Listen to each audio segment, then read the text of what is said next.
আদান প্রদান হতো। মেয়ে বাসা থেকে বের হয়ে গেছে, ছেলেও বাসা থেকে বের হয়ে গেছে। কথা ছিল সকালবেলা 10টার ট্রেনটা তারা ধরবে দুজনে মিলে। ছেলের আসতে 10 মিনিট দেরি হয়েছে।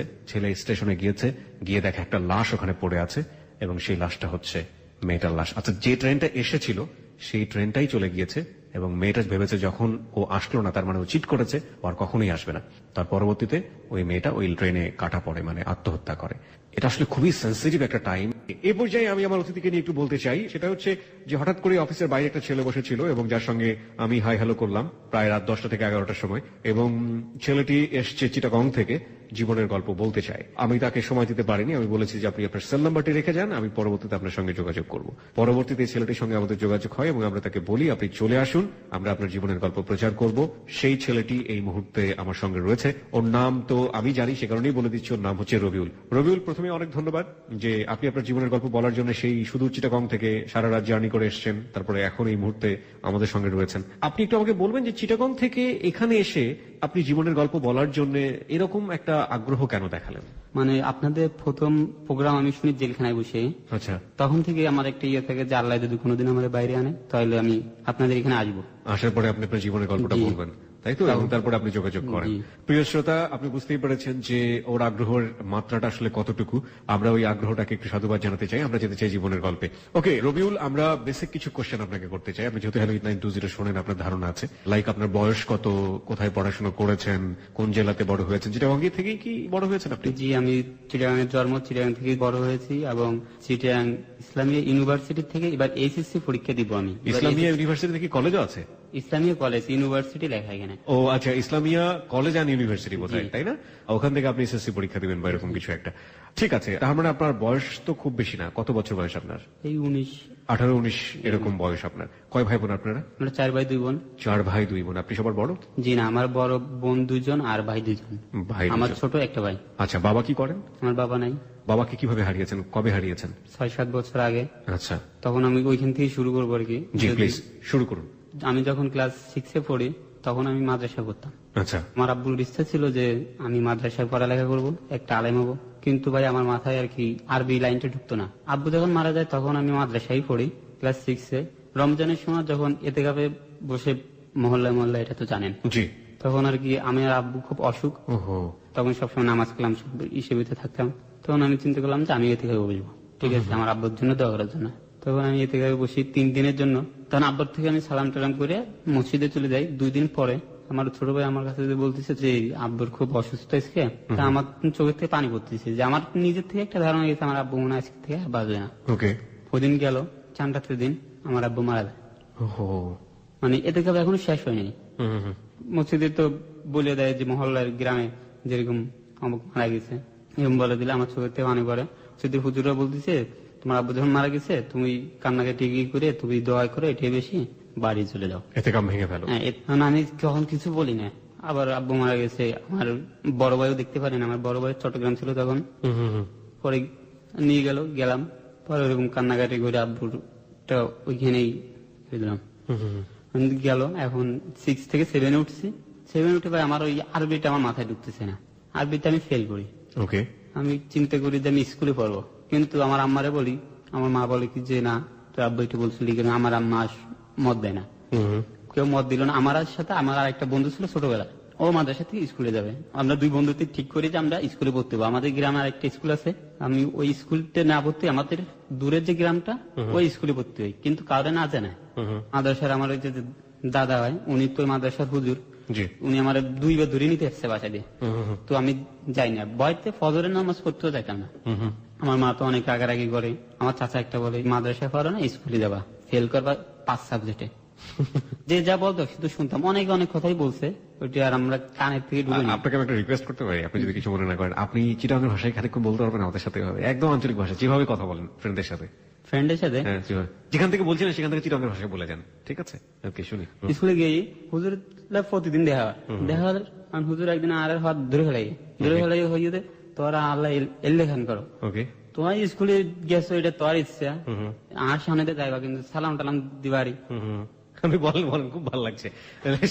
C local language is our pride. Okay, আপনি আপনার আঞ্চলিক ভাষায় বলছেন, খুব ভালো লাগছে আমাদের শুনে, আমি বোঝার চেষ্টা করছি। চট্টগ্রাম ভাষা মানে একা একা বলতে গেলে মানে অন্যরকম লাগে। ঠিক আছে, কারণ আমিও- যদি আপনি আমার থেকে চট্টগ্রামের ভাষায় বলতেন, আমি আপনার আমি আপনার কাছ থেকে শিখবো আজকে পুরো পুরো 2 ঘন্টায় উত্তর দিলাম। আপনি মনে করেন আমাকে শেখাচ্ছেন। ওকে, বলেন বলেনটাকে কি বলেন? খইয়ে। খোয়েন খোয়েন, হ্যাঁ। তার সালাম দিয়ে আর সামনে দিয়ে যাবি তুই কিল্লা বাগানের ঢোর, ওকে।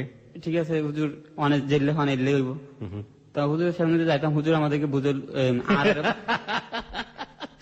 ওকে, পরিবেশ একটা অনেক বড় ব্যাপার, এটাই হয় আসলে। ও এই পরিবেশের নিজের আঞ্চলিক ভাষা ভুলে গেছে। যাই হোক, ঠিক আছে, আপনি যেটাতে স্বাচ্ছন্দ্য বোধ করেন আপনি সেটাই বলেন। উনি আমাদেরকে অনেক বুঝালো যে তোমার আব্বুরও চিনি, তুমি এরকম তোমরা এটা ঠিক করো নেই, এখন সময় আছে তোমরা ফিরে আসো। জি। তোমরা আমরা জোর করবো না, তোমাদের বাসায় দুবার গেছি তোমাদেরকে ধরতে, তোমার ওরা কিন্তু পারে নেই। অপরাধটা যেন কি ছিল? মাদ্রাসা থেকে স্কুলে গেছি, মাদ্রাসা থেকে আমরা টিসিও নিই।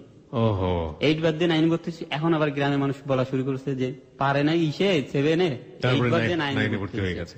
এখন আমার বন্ধু বলতেছে যে দোস্ত আমরা যদি ফেল করি তাহলে তো আমরা গ্রামে মুখ দেখাতে পারবো না।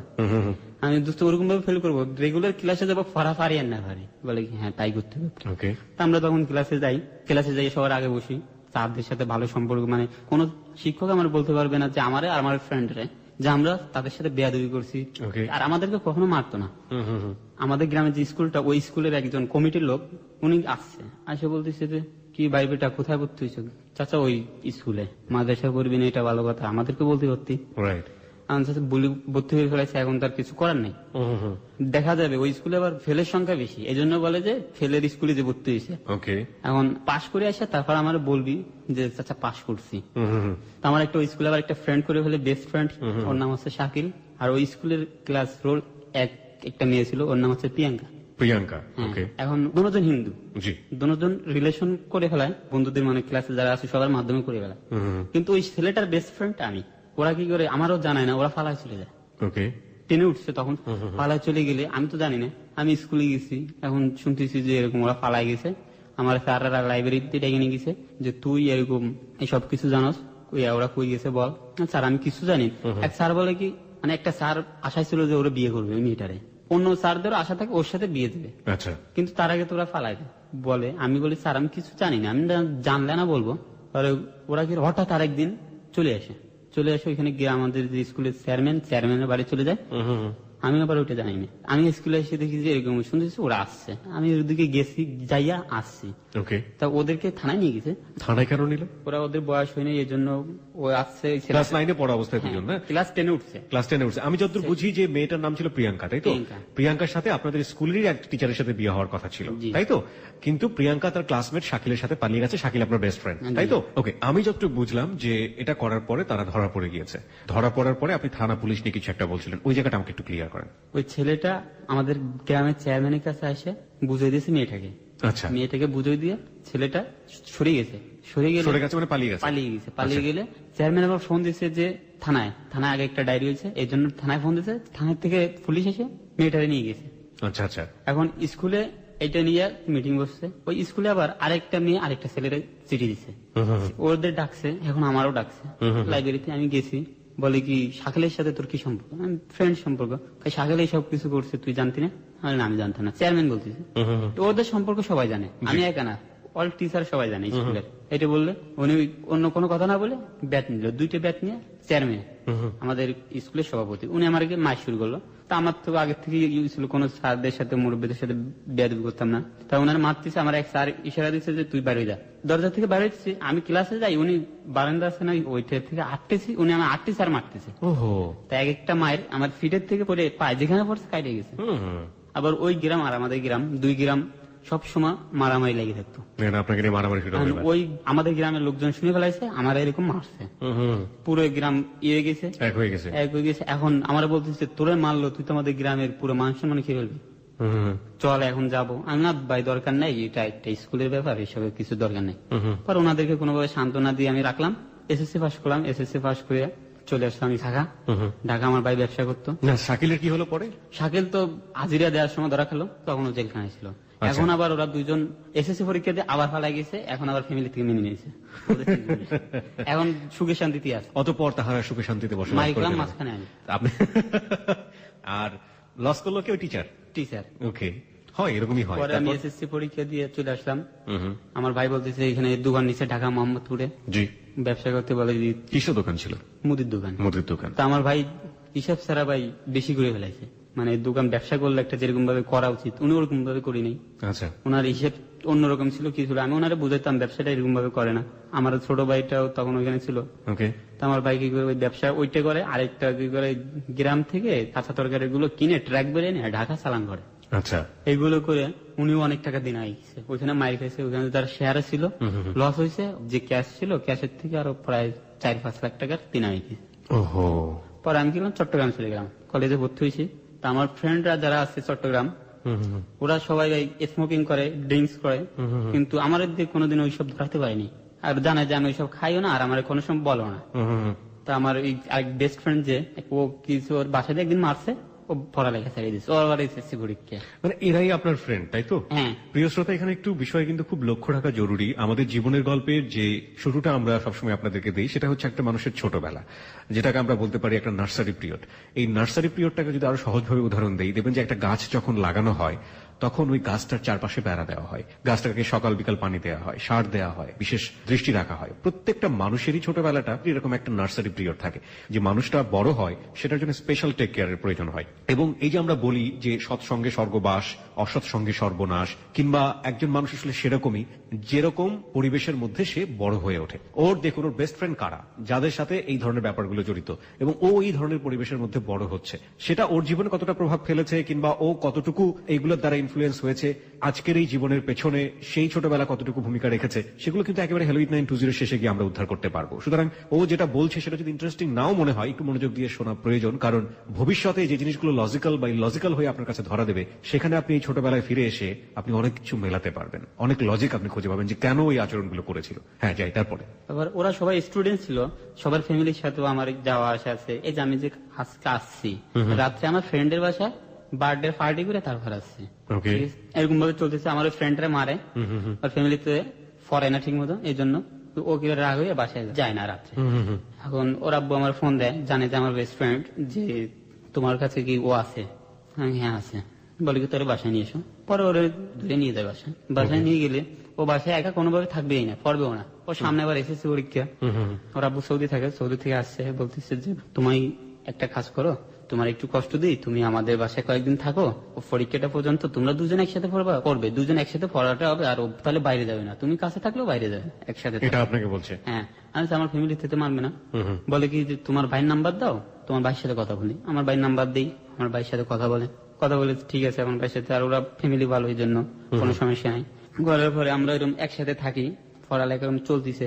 হঠাৎ একদিন রাত্রের বেলা আমি আর ওদের গেটের সামনে বাড়িছি, দেখতেছি লেনের ভিতর একটা গাড়ি। ওকে। আপনার ফ্রেন্ডের নাম ছিল কি ছিল? মেহরাজ। মেহরাজ। মেহরাজের সঙ্গে আপনি থাকছেন, থেকে পড়াশোনা করছেন, তাই তো? তখন আপনি কোন ক্লাসে পড়ছেন? আমি তখন ইন্টার ফার্স্ট ইয়ারে। ইন্টার ফার্স্ট ইয়ারে আপনি পড়ছেন। ওকে। মেহরাজের এলাকা কোথায় ছিল? হালি শহরে। হালি শহরে। ওকে, ফাইন। তারপর? আমি বলতেছি দোস্ত লাইনের ভিতরে আবার গাড়ি কার আসলো? বলে কি এই বাসার তো কারো গাড়ি নাই, তো আমার মনে হয় বিল্ডিং এর মালিক আছে, চল মাঠের দিকে যাই। পরে আমরা কি করলাম, মাঠের দিকে গেলাম। এখন দেখতেছি যাওয়ার সময় গাড়ির ভিতরে দুইটা মেয়ে বসা। ওকে। এখন আমি আর ও ফান করতেছি যে আমি ওইটা তুই ওইটা, মানে আপনারা দুইজন ওরাও দুইজন? ওকে। ও বলে কি না আমি এইটা তুই ওইটা।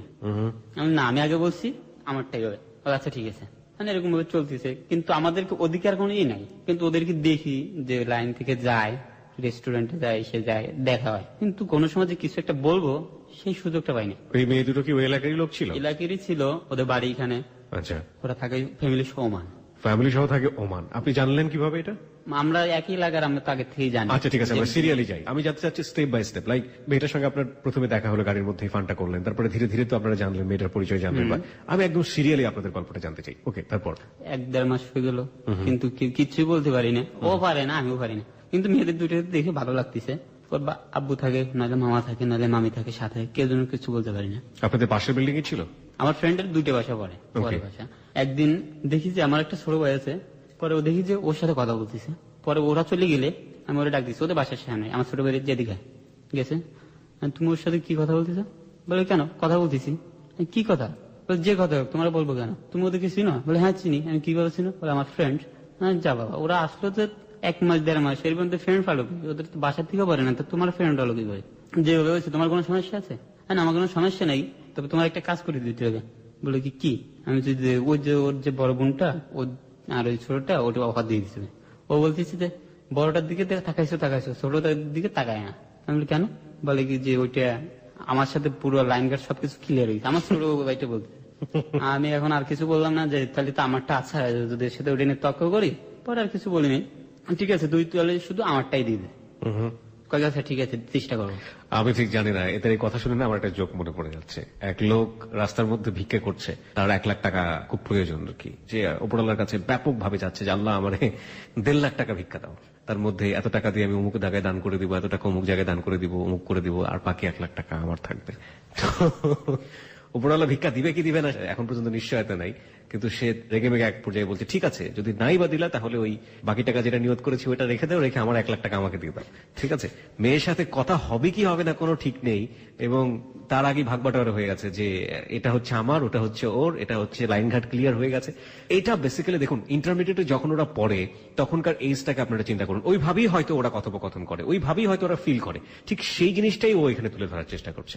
প্রিয় তারপর আমি আমার ফ্রেন্ডে বলতেছি যে দোস্ত কাহিনী তো উল্টে গেছে। বলে কি? আমি কাহিনী তো ছোট ভাই ওইটা ওইখানে চলে গেছে, আর এখন তো ওইটা তো আমার, তা তো তুই জানোস। বলে আচ্ছা বাদ দে, ছোট ভাই যখন একটা ইয়ে করে ফেলাইছে তখন ওরা আর আমার কথা বলিস না। আমি ছিলাম এর ভিতরে, ওই জন্য না জানে, একটা লজ্জার বিষয় ছোট ভাই। আমি হচ্ছে ঠিক আছে। একদিন ও কি করছে, আমার ওই ছোট ভাই আমার নাম্বারটা ওরে দিছে, বলে কি যে আপু আচ্ছা আপনার আমার এক বড় ভাই লাইক করে। বলে কি যখন তখন কে লাইক করবে তা তো হবে না, তার দেখতে হবে, জানতে হবে। তারপর বলে কি আপনি ফটো দেখতে পারেন, সামনাসামনি দেখলেও দেখতে পারবেন, সমস্যা নাই। পরে ও ফটোটা দেখায়, আপনার ছবি দেখেন, হ্যাঁ মোবাইলে দেখায়, কিছু বলে না। বলে কি নাম্বারটা নেন, ভালো লাগলে মিস কল SMS যা হোক দিয়ে। পরে নাম্বারটা নেয়। তো ওই দিন ছিল হচ্ছে এপ্রিল মাসের 8 তারিখ। ওকে, তখন রাতে SMS করছে, হাই হাওয়ারি। আমি কি করছি, সাথে সাথে কল দিছি। আমি বুঝতে পারছি যে হয়তো ওইটাই হবে। ওকে, সালাম দিছে, আমি উত্তর দিলাম। আমি বললাম যে কে বলছিলেন? বলে কেমন আছেন? আমি বলে ভালো আছি, কিন্তু আপনাকে চিনতে পারলাম না। চিনতে পারেননি? বলে না। আপনি পিয়ার কে কিছু বলছেন কিনা? হ্যাঁ চিনতে পারছি। তো কেমন আছেন? বলে কি ভালো। প্রথমে ওর আমি বললাম আমার ভাই কি করে, আমার ভাই এরকম আগে ব্যবসা করে লস খাইছে, এখন ড্রাইভার। আমি পিছন থেকে যেরকম ভাবে বলে আসছি ওরকম ভাবে ওরা বলছি আমি, আমার বাবা নাই। ঠিক আছে, আমাদের খুব সাধারণ ফ্যামিলি ছেলে। বলার পরে ওরা বলছে আচ্ছা আপনাকে কি পিয়ার কিছু বলছে? বলে কোন বিষয়? আমি বলছি মানে রিলেশন বিষয়, আমার সম্পর্কে কিছু বলছে? বলছে আপনি নাকি আমাকে লাইক করেন, তাহলে আপনি এখন কি বলেন?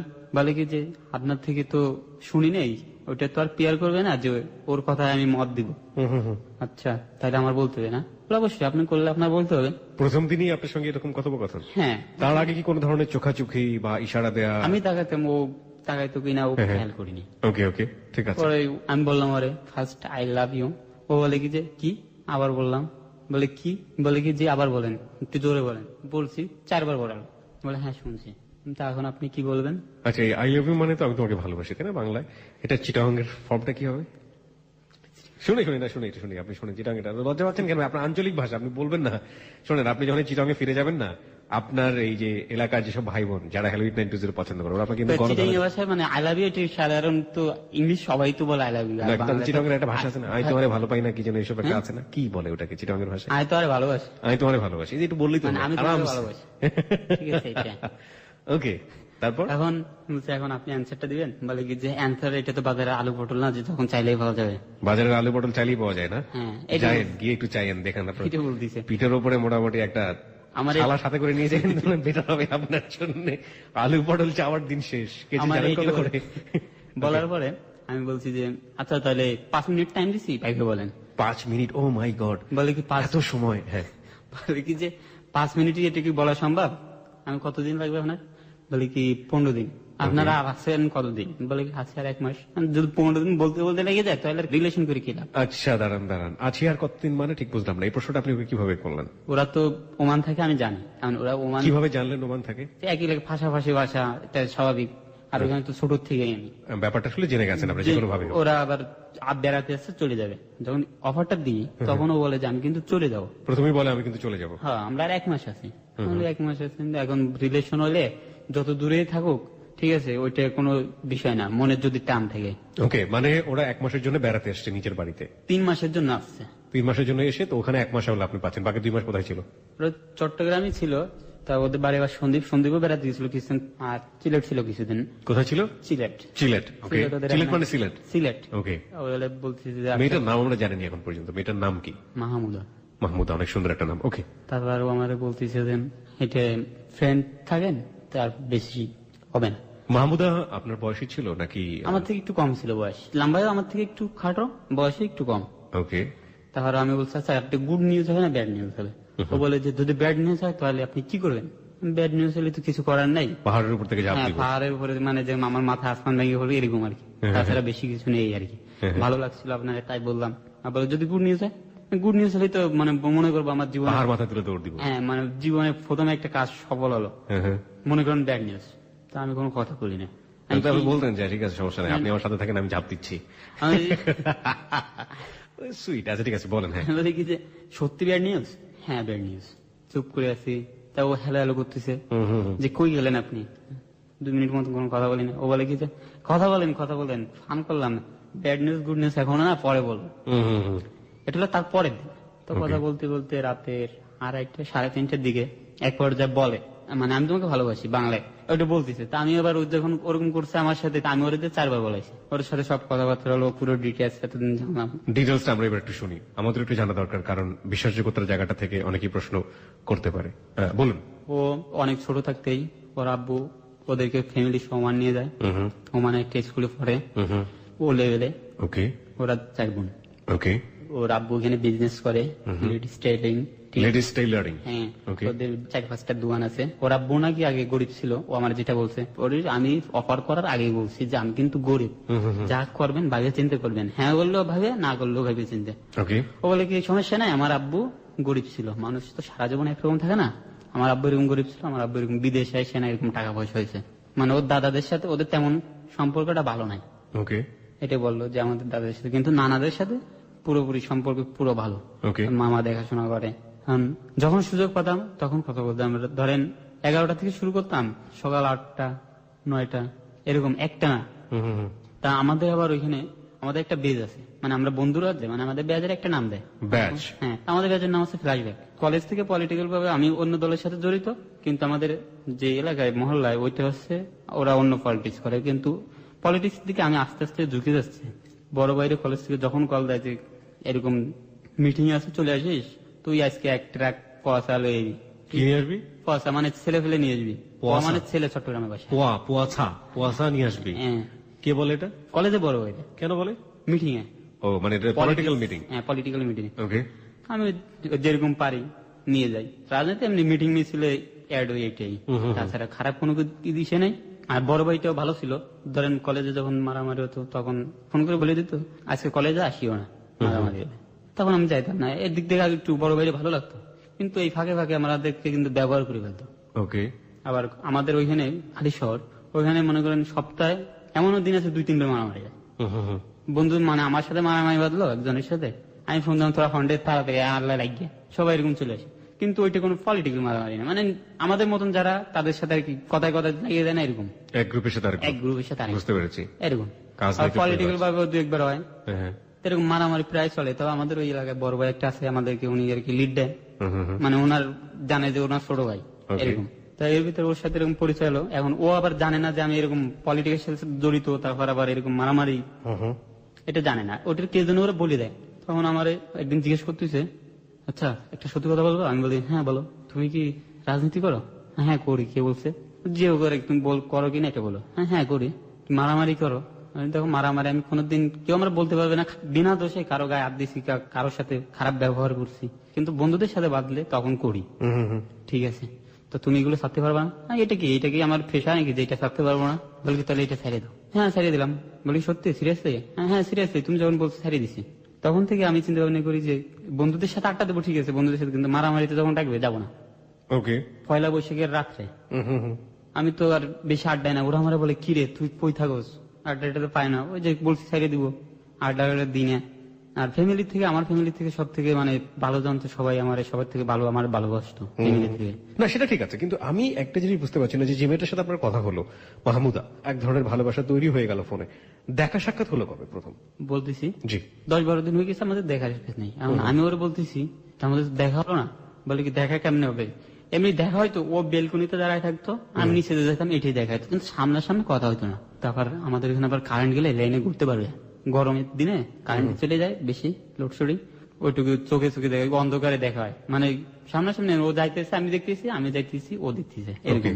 পয়লা বৈশাখের দিন ওর সাথে আমরা কথা বলতেছি, তারপরে আমাদের এই বেজের নাম মাঠের সামনে লিখতেছে, ফ্ল্যাশব্যাক আর্ট করতেছে ওরা সবাই, আমি আর ওটিভিতে যাইনি, তা আমি কথা বলতেছি। কিন্তু এই যে রিলেশনটা এর সাথে আমার ফ্রেন্ড সার্কেল কেউ জানে না, এরা জিজ্ঞেস করে কে, আমি ওই সে সাতখানে দিকে একটা রং নাম্বার থেকে কথা বলি। ওকে। পয়লা বৈশাখ আমি ওরকম কথা বলতেছি, আর ওরা তো লেনে মাথায় আট করতেছে, ওরা টেনে ব্যস্ত, তখন রাতের বাজে 2:30 2টা বাজে।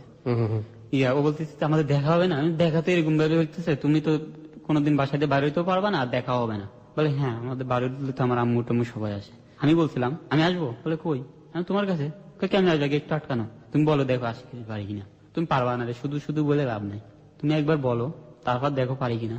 বলে কি যে না না, তুমি কিভাবে আসবে, চাবি তো মামার কাছে, তারপর তুমি এখানে ঢুকো কেমন, গিরিল দেয়া, আমি তো এটাই বুঝতেছি না, তুমি কেমন দেখা করবা, তুমি একবার বলো। বলে কি যে হ্যাঁ আসো। এখন আবার ওই লাইনে মাথায় ওরা আবার আট করতেছে, আমি যে হাঁটতেছি ওই কিন্তু আমার ওরা দেখতেছে, আমি চিন্তা আমি যদি এখানে ঢুকি ওরা মাইন্ড করে ফেলবে, কি ওই বিল্ডিং এর ভিতরে এখন এত রাত্রে ওই চিল্লা ঢুকলো। ওকে। আমি চিন্তা করছি আমার ফ্রেন্ড, আমি ওরা বলতেছি আমার ফ্রেন্ডরা তো সবাই লাইনে মাথায়, এখন ওরা যদি দেখে ফেলায়। বলে তুমি নেবো, আমি বলছি না তুমি পারবা না, তুমি বলছো আবার বলছো পারবো না, তাহলে দেখো আসতে পারি। হ্যাঁ ঢুকে গেছি ওদের বাসায়, মানে কাজ চলতে যেত বিল্ডিং এর বাইরের সাইড থেকে ওদের দোতলায় উঠে, গেটটা আটকানো। ওকে। ও বেলকুনির ভিতরে থাকে, ও তার আগে বলি যে আমি আসবো, যে আমার লাভ কি। বলি কি লাভ, এত কষ্ট করে আসবো, কি জন্য আসবো। বলে কথা বলতেই তো আসবো, তাছাড়া আর কোনো লাভ নেই, আর অন্য কি লাভ। আচ্ছা ঠিক আছে যা বলো ওইটাই। পরে গেছি ওখান থেকে, যখন উঠছি ও তো পুরো। কিভাবে উঠলেন আপনি? ওরা সিঁড়ি করতেছিল, সিঁড়ির ওইখানে একটা বাস ছিল, ওই বাসটা গেছে পাশে, মানে সাইডে যে বাসাটা ছিল ওই বাসাটা দেওয়ালের সাথে রাখছি, রাখে ওই দেওয়ালটা ধরে ওদের ওই যে বিল্ডিং যে বাইরের সাইডটা যে বেলকনিটা ওইখানে হাত দিয়েছে, ওইখানে হাত দিয়ে উঠে গেছি। ওঠার পর ও দেখে তো পুরো আশ্চর্য হয়ে গেছে, কিরে তুমি সত্যি চলে এসো আসতে, তখন রাতে বাজে হচ্ছে 3টা। রাত 3টার সময় আপনি চুরি করে এভাবে ব্যালকনিতে গেলেন, প্রেমের দ্বারা কি না সম্ভব। যে আপনি যখন উঠছিলেন তখন আপনার মাথায় কাজ করছিল যে আপনি নামবেন কিভাবে এখানে? না, আমার মাথার কাছে উঠতে দরকার, উঠতেছি। এক্স্যাক্টলি, ঠিক আছে। That's why I ask this question, যে প্রেম শুধু ঠেলে উপরে তুলতেই পারে, কিন্তু এটা নামাবে কিভাবে, ইউ কান্ট ইভেন ইমাজিন। এই কোয়েশ্চেন গুলো ওই সময়টাতে মাথায় কাজ করে না। This is true. ওঠার পরে ও তো পুরো গেছি যে তুমি সত্যি উঠে চলে আসছো, যদি কেউ দেখে ফেলায়। আমি তুমি না বলছো আমি পারবো না, পারে কিনা এটা দেখালাম। মানে ফার্স্ট মিট আপনাদের? এটাই ফার্স্ট। ওকে। পরে ওইখানে 10-15 মিনিটের মতো কথা হলো।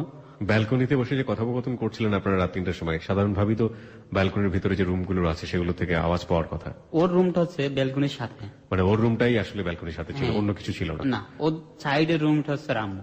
ওকে। আমি কথা বলতেছি, ওর তো আরেক বোন ছিল না? হ্যাঁ ওটা ঘুম, ওই যে ছোট ভাইয়ের সাথে কথা বললে 1টার দিকে ঘুমিয়ে গেছে।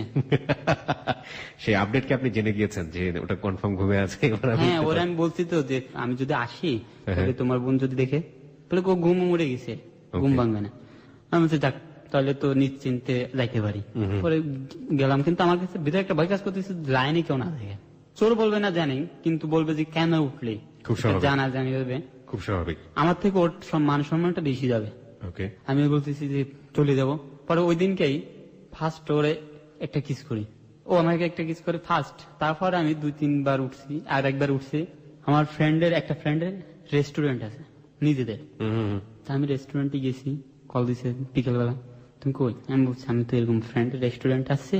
বলে আমি বলছি তুমি কিছু খাবা? বলে কি না খাবো না। তা আমি বলতেছি না কিছু একটা নিয়ে এসি। বলে কি না খাবো না। ও বলে কেমনি দেবা? কেন ওইখান থেকে এসে দিয়ে যাবো।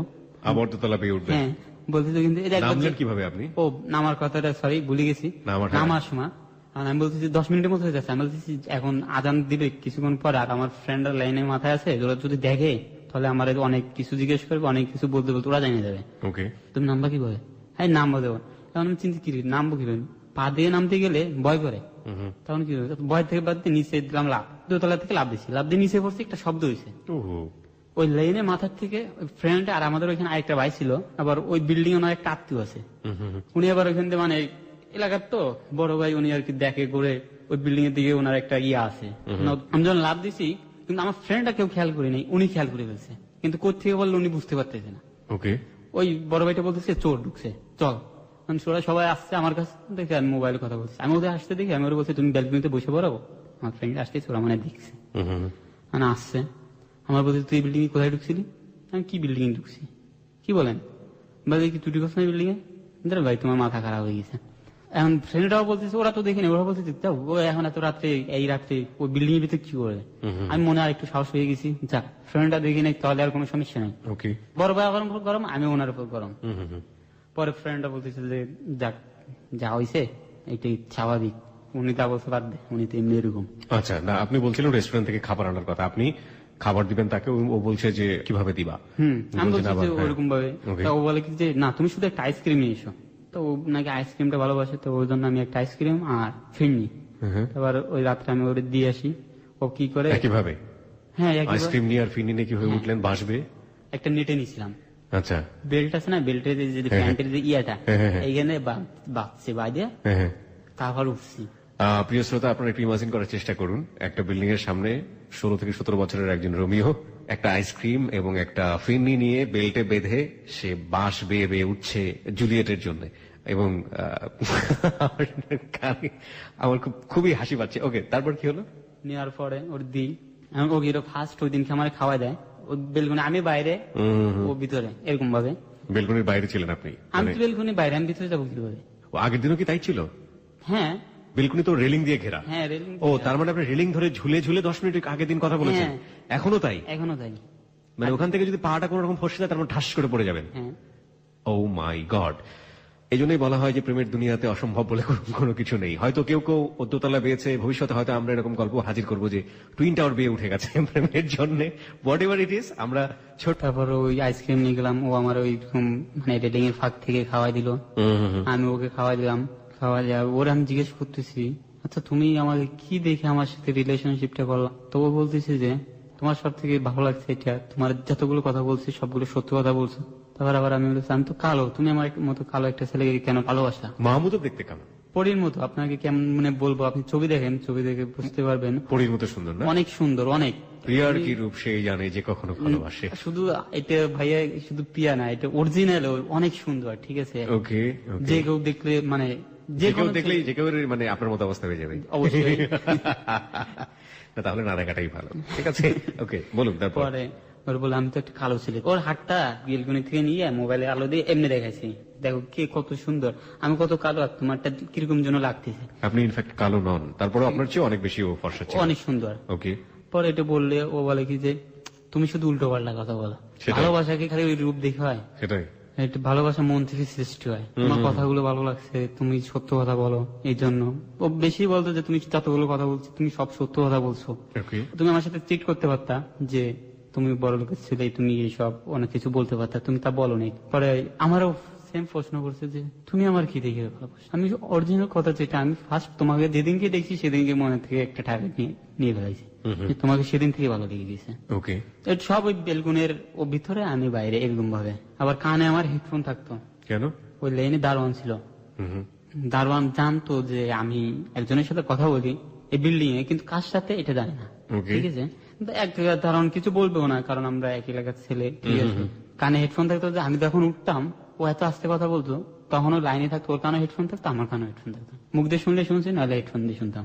মানে ওর কথাটাই আপনি হেডফোন দিয়ে শুনতেন? হ্যাঁ, এত মানে আস্তে বলতো, কারণ ওর আম্মু ওই যে ভিতরে আছে, যদি জেগে যায়। যদি জেগে যায়। তারপর খাওয়াই দিল, তো খাওয়াই দেওয়ার পরে আবার আমি নামিয়ে আসছি। নামা আসার পরে প্রতিদিন আমি কথা বলি, মানে সবার সবকিছু একেবারে গভীরে চলে গেছি, সাগরের মাঝখানে এখন জি। ফুল কিনারা নাই, এরকম অবস্থা। ওকে। ও একদিন বলতেছে তুমি কই? আমি বলছি আমি তো বাসায়। ওর কাছে কে যেন আবার একটা প্যাচ মারছে, সার্কেলে একটা আইডি খোলা যায়, ওইখানে নাকি SMS করা যায়, মানে ফ্রেন্ড করা যায়, আপনার সাথে আমি ফ্রেন্ডশিপ করতে পারবো যাতে আপনার সার্কেল আইডি থাকে। তো ওরা যেন কে যেন প্যাচ মারছে যে আমি সার্কেলে একটা মেয়ের সাথে রিলেশন, মানে ফ্রেন্ডশিপের থেকে রিলেশন হয়েছে সার্কেলে। আচ্ছা। রাগ আমার বলে কি যে মানে ওরে দেখছি আমি বিকেলে যাইতেছি, দেখছি এক মুডে, মানে পালা হাসি খুশি। পরের বার যখন সাইকেলের লাইন থেকে আবার সাইকেল দিয়ে ঘুর দিতে আবার গেছি, দেখেছি আরেক মুডে চলে গেছে। কারণটা কি? মুখ কালা, আমি মনে করছি যে বাসাটা হয়তো কিছু বলছে। আচ্ছা। পরে আমারে বলতেছে যে তুমি সার্কেলে কার সাথে কথা বলো? সার্কেলে তো অনেক ফ্রেন্ড আছে, ফ্রেন্ডের সাথে কথা বলি। বলে কোনো মেয়ের সাথে বলো না? মেয়েদের সাথে কথা বলি, ঠিক আছে, ফ্রেন্ড বেশি না, একজন, তাও একজন একটা ফ্রেন্ড। বলে কি ওর সাথে আর কিছু তো না? তুমি আমার বিশ্বাস করো না? বলে বিশ্বাস করি বলে তো তোমার জিজ্ঞেস করছি, নাহলে তো তোমার সাথে কথা বলতাম না। তোমার এই কথাটা কে বলছে? আমি শুনছি, ওই ছোট ভাই প্যাস মেরে দিছে। ও আবার মানে কথা বলার সময় আমি মানে কি যেন একটা করছিলাম, ওইটা আমার ভালো করে খেয়াল নাই। ওইটাও বলছে যে আমারে তোর রিলেশনটা আমি করাইছি, আমি ভাঙাবো। ওহো, ঠিক আছে, আবার আমি ওইটা এবার ওরে ফোন করে বলে দিছি। তার আগে যখনই বলছে যে ও কিন্তু এটা বলছে, তুমি কিন্তু সাবধান, তোমারও প্যাচ মারতে পারে, আমারও প্যাচ মারতে পারে, বলে আসুক পিঠে খেয়ে যাবে। পরে আমি ওরে বলছি যে তোমার কি বলছে? বলে কেউ বলছে। তোমার ওই দিনকে কি বলছিলাম আমি? বলে কি হ্যাঁ মনে হচ্ছে, ও প্যাচ মারছে। পরে আবার ঠিক হয়ে গেছে, আমাদের সাথে এমনি কোনো ঝগড়া না, ওকে, যা সব লাভ স্টোরি, মানে সব পিওর লাভ, হ্যাঁ, হাড় ছাড়া মাংস। সেরকম। Sorry for that comment. Okay, okay, বলেন।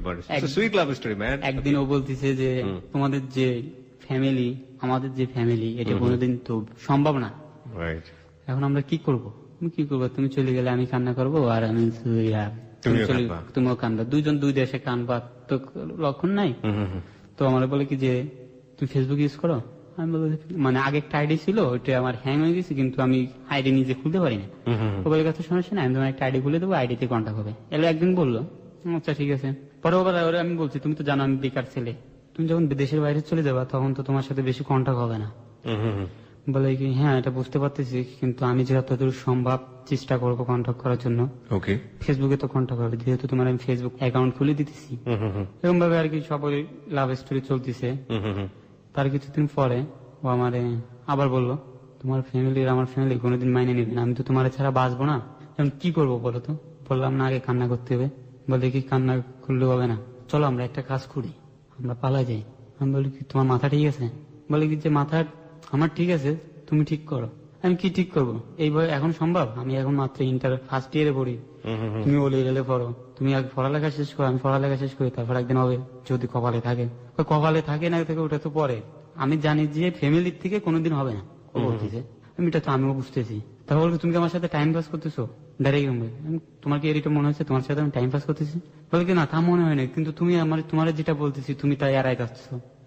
আমি এড়াই যাবো না, কি করবো বলো? তোমার নিয়ে আমি কি খাওয়াবো? তোমার কসমেটিক দিতে গেলে তো আমার 12টা বেজে যাবে। ওকে, তোমার যে বড় লোকের মেয়ে, তুমি এই বড় লোক আর আমার মতো সাধারণ একটা ফ্যামিলির সাথে ঘরে যে থাকতে পারবা? বলে কি যে তুমি যদি রাস্তায় থাকো আমি রাস্তায় থাকবো, তুমি যদি একবেলা খাও আমার একবেলা খাওয়াতে পারবা না? আমি সেটা তো পারবো। তুমি এখন বেকার, পরে বেকার থাকবা না, তাহলে ঠিক আছে, কিন্তু পড়ালেখার কি হবে? পড়ালেখা যা করছো ওইটাই, আর অত করা দরকার কি? আমি যেটা করছি ওইটাই। আমার এইটাও বলছে যে ওরা আবার ইংলিশ মিডিয়াম পড়াতে পারে, ওয়ার্ল্ড টাইমে ইংলিশ কথা বলে, আমার সাথে ওরকম ইংলিশ কথা বলতো। তা আমি এবার বেশি ইংলিশ বুঝি না, ডাইরেক্ট বলছি যে তুমি আমার সাথে বেশি ইংলিশ বলবো না। চিরাঙ্গের ভাষায় কথা বলো? চিড়িয়াঙ্গের ভাষা তো পারেই না। সন্দীপের ভাষা কিছু পারে, ওকে, বলে বাংলা কম পারে ইংলিশ বেশি পারে। বাঙালির অবস্থা কি? এরকম ভাবে কথা হতো, মানে এরকম ওরা বেশি চেড়াই দিতাম, ওরাই গিয়ে যেত তুমি ইংলিশ শিখো। আমি বাংলা শিখছি, বাংলায় পারি, আর ইংলিশ যা পারি ওইটুক, তার বেশি আমি শিখতে পারবো না। বলে আচ্ছা ঠিক আছে এটুকু আমার চলবে। ওকে, তারপরে বলে যে চলো পালায় যাই। আমি বলি যে এই মুহূর্তে সম্ভব না, আমার কাছে এই মুহূর্তে টাকাও নাই। কিছুদিন আগে ভর্তি হয়েছি, ফাইনাল ফার্স্ট ইয়ার দ্বিতীয় সাময়িক পরীক্ষা শেষ হয়েছে। তখন ও বলতেছে যে তুমি চিন্তা করে দেখো কি করবা, এখন তুমি কি চাও যে আমি এরকম করবো? না তুমি এটা চাবো কেন, তোমার যেহেতু ভালোবাসছি একসাথে থাকার চেষ্টা করবো। বলে কি তাহলে তুমি বলো। আমি তুমি ভালো করে চিন্তা করো, তোমার টাইম দিয়েছি 1 সপ্তাহ, তুমি 1 সপ্তাহ চিন্তা করে তারপর বলো। বলে আমার চিন্তা করেছে, তুমি দেখো ফান করে না, ফান না আমি সিরিয়াসলি, তুমি আমার সাথে ফান করতেছো। মাহমুদা বলছে আপনাকে? হ্যাঁ, এলো ভাই সম্পর্কের 19-20 দিন হবে আর কি। 19-20 দিনের মাথায় অবস্থা? এই অবস্থা। ওকে, কারণ ওরা চলে যাবে আবার কিছুদিনের মধ্যে তো চলে কিছুদিনের যাবে, মধ্যে ওমানে চলে চলে যাবে। যাবে। আমার বলতেছে কিছুদিনের মধ্যে চলে যাব, তখন তো আর দেখা হবে না, এক দেশে গেলে আরেক মন চেঞ্জ হতে পারে, ইয়ে হতে পারে, অনেক কিছু বলতেছে। সে কথা তোমার ঠিক আছে, আমার 1 সপ্তাহ দেওয়া লাগবে না, 1 মিনিটও দেওয়া লাগবে না, আমার সবকিছু চিন্তা করা শেষ, এখন তুমি। আমি তো এখন টেনশন করে গেলাম কি বলে। আচ্ছা ঠিক আছে আমি দেখি। পরের দিন আবার বলতেছে কি চিন্তা করছো? আমি চিন্তা করছি দেখো এরকম ভাবে থাকি, পরে এবার ইয়ে হবে, ফিরে আবার বাংলাদেশে আসো, তারপর দেখা যাক। তারপর আমার পড়ালেখার কতদূর যায় দেখি, আর তোমারটাও মানে ও লেভেল কমপ্লিট হয়ে যাবে, এ লেভেলে যাওয়া তখন না, এবারে চলে যাব। আমি এক পর্যায়ে ওর বাড়াবাড়িতে বলছি যে ঠিক আছে। বলে কি সিরিয়াসলি? হ্যাঁ সিরিয়াসলি, তুমি যখন সিরিয়াসলি আমিও সিরিয়াসলি। বলে কি তাহলে কয় তারিখে যাবা? যাওয়ার কথা তো আমি বলিনি, তুমি বলছো, তুমি বলো কয় তারিখে যাও। মানে আপনারা পালিয়ে যাবেন সিদ্ধান্ত নিয়েছেন? সিদ্ধান্ত নিয়ে ফেলেছি, ও নিছে, ও আমার বলছে, এখন আমার সিদ্ধান্ত নিতে হয়েছে। ওকে, ও বলতেছে যে আচ্ছা আমাদের জুন মাসের 1 তারিখে চলে যাবে, তো তা আমরা মে মাসের 10 তারিখে পালাবো। আমি বলতেছি পালাবা কিভাবে, আমি বলতেছি আমি তো বাড়িতে পারবো, তুমি কিভাবে বেরোবা? ও বলতেছে যে দেখো বাসার চাবিটা মামা কই রাখে আমি জানি, চাবিটা আমি গেটটা যখন লাগাবে তখন আমার কাছে রেখে দিব, আর বাসাতে বাড়ানোর সময় সব রুমের দরজাটা আটকা দিব। আর ওদের গেটটা ছিল কেসি গেট, আর তখন গেট তোমার চাবি তো তুমি তালাটা খুলে আমার বাড়ি নেবা। আমি ওকে, ও যাবো যে তুমি টাকা পাওয়া কই, আমারও বলতেছে। আমি টাকা কই পাবো এটা তো তোমার চিন্তা না, তুমি যাওয়ার কথা বলছো এটাই। বলি কি যে না, তারপরও তো টাকা লাগবে, তুমি এখন টাকা কই পাবো, তুমি কি করো আমি জানি না, তোমার কাছে তো টাকা নাই। নাই ঠিক আছে টাকা হবে। বলে কিভাবে হবে, তোমার তো ইনকাম সোর্স নাই, তুমি কিভাবে এই টাকা পাবা? আচ্ছা ওটা তোমার চিন্তা না, ওটা আমার উপর ছাড়িয়ে দাও। তাহলে এক কাজ করো, আমার আম্মু স্বর্ণ আছে 30 ভরি আর আমার আছে 10 ভরি। ও বলতেছে আমি এগুলো নিয়ে আসি।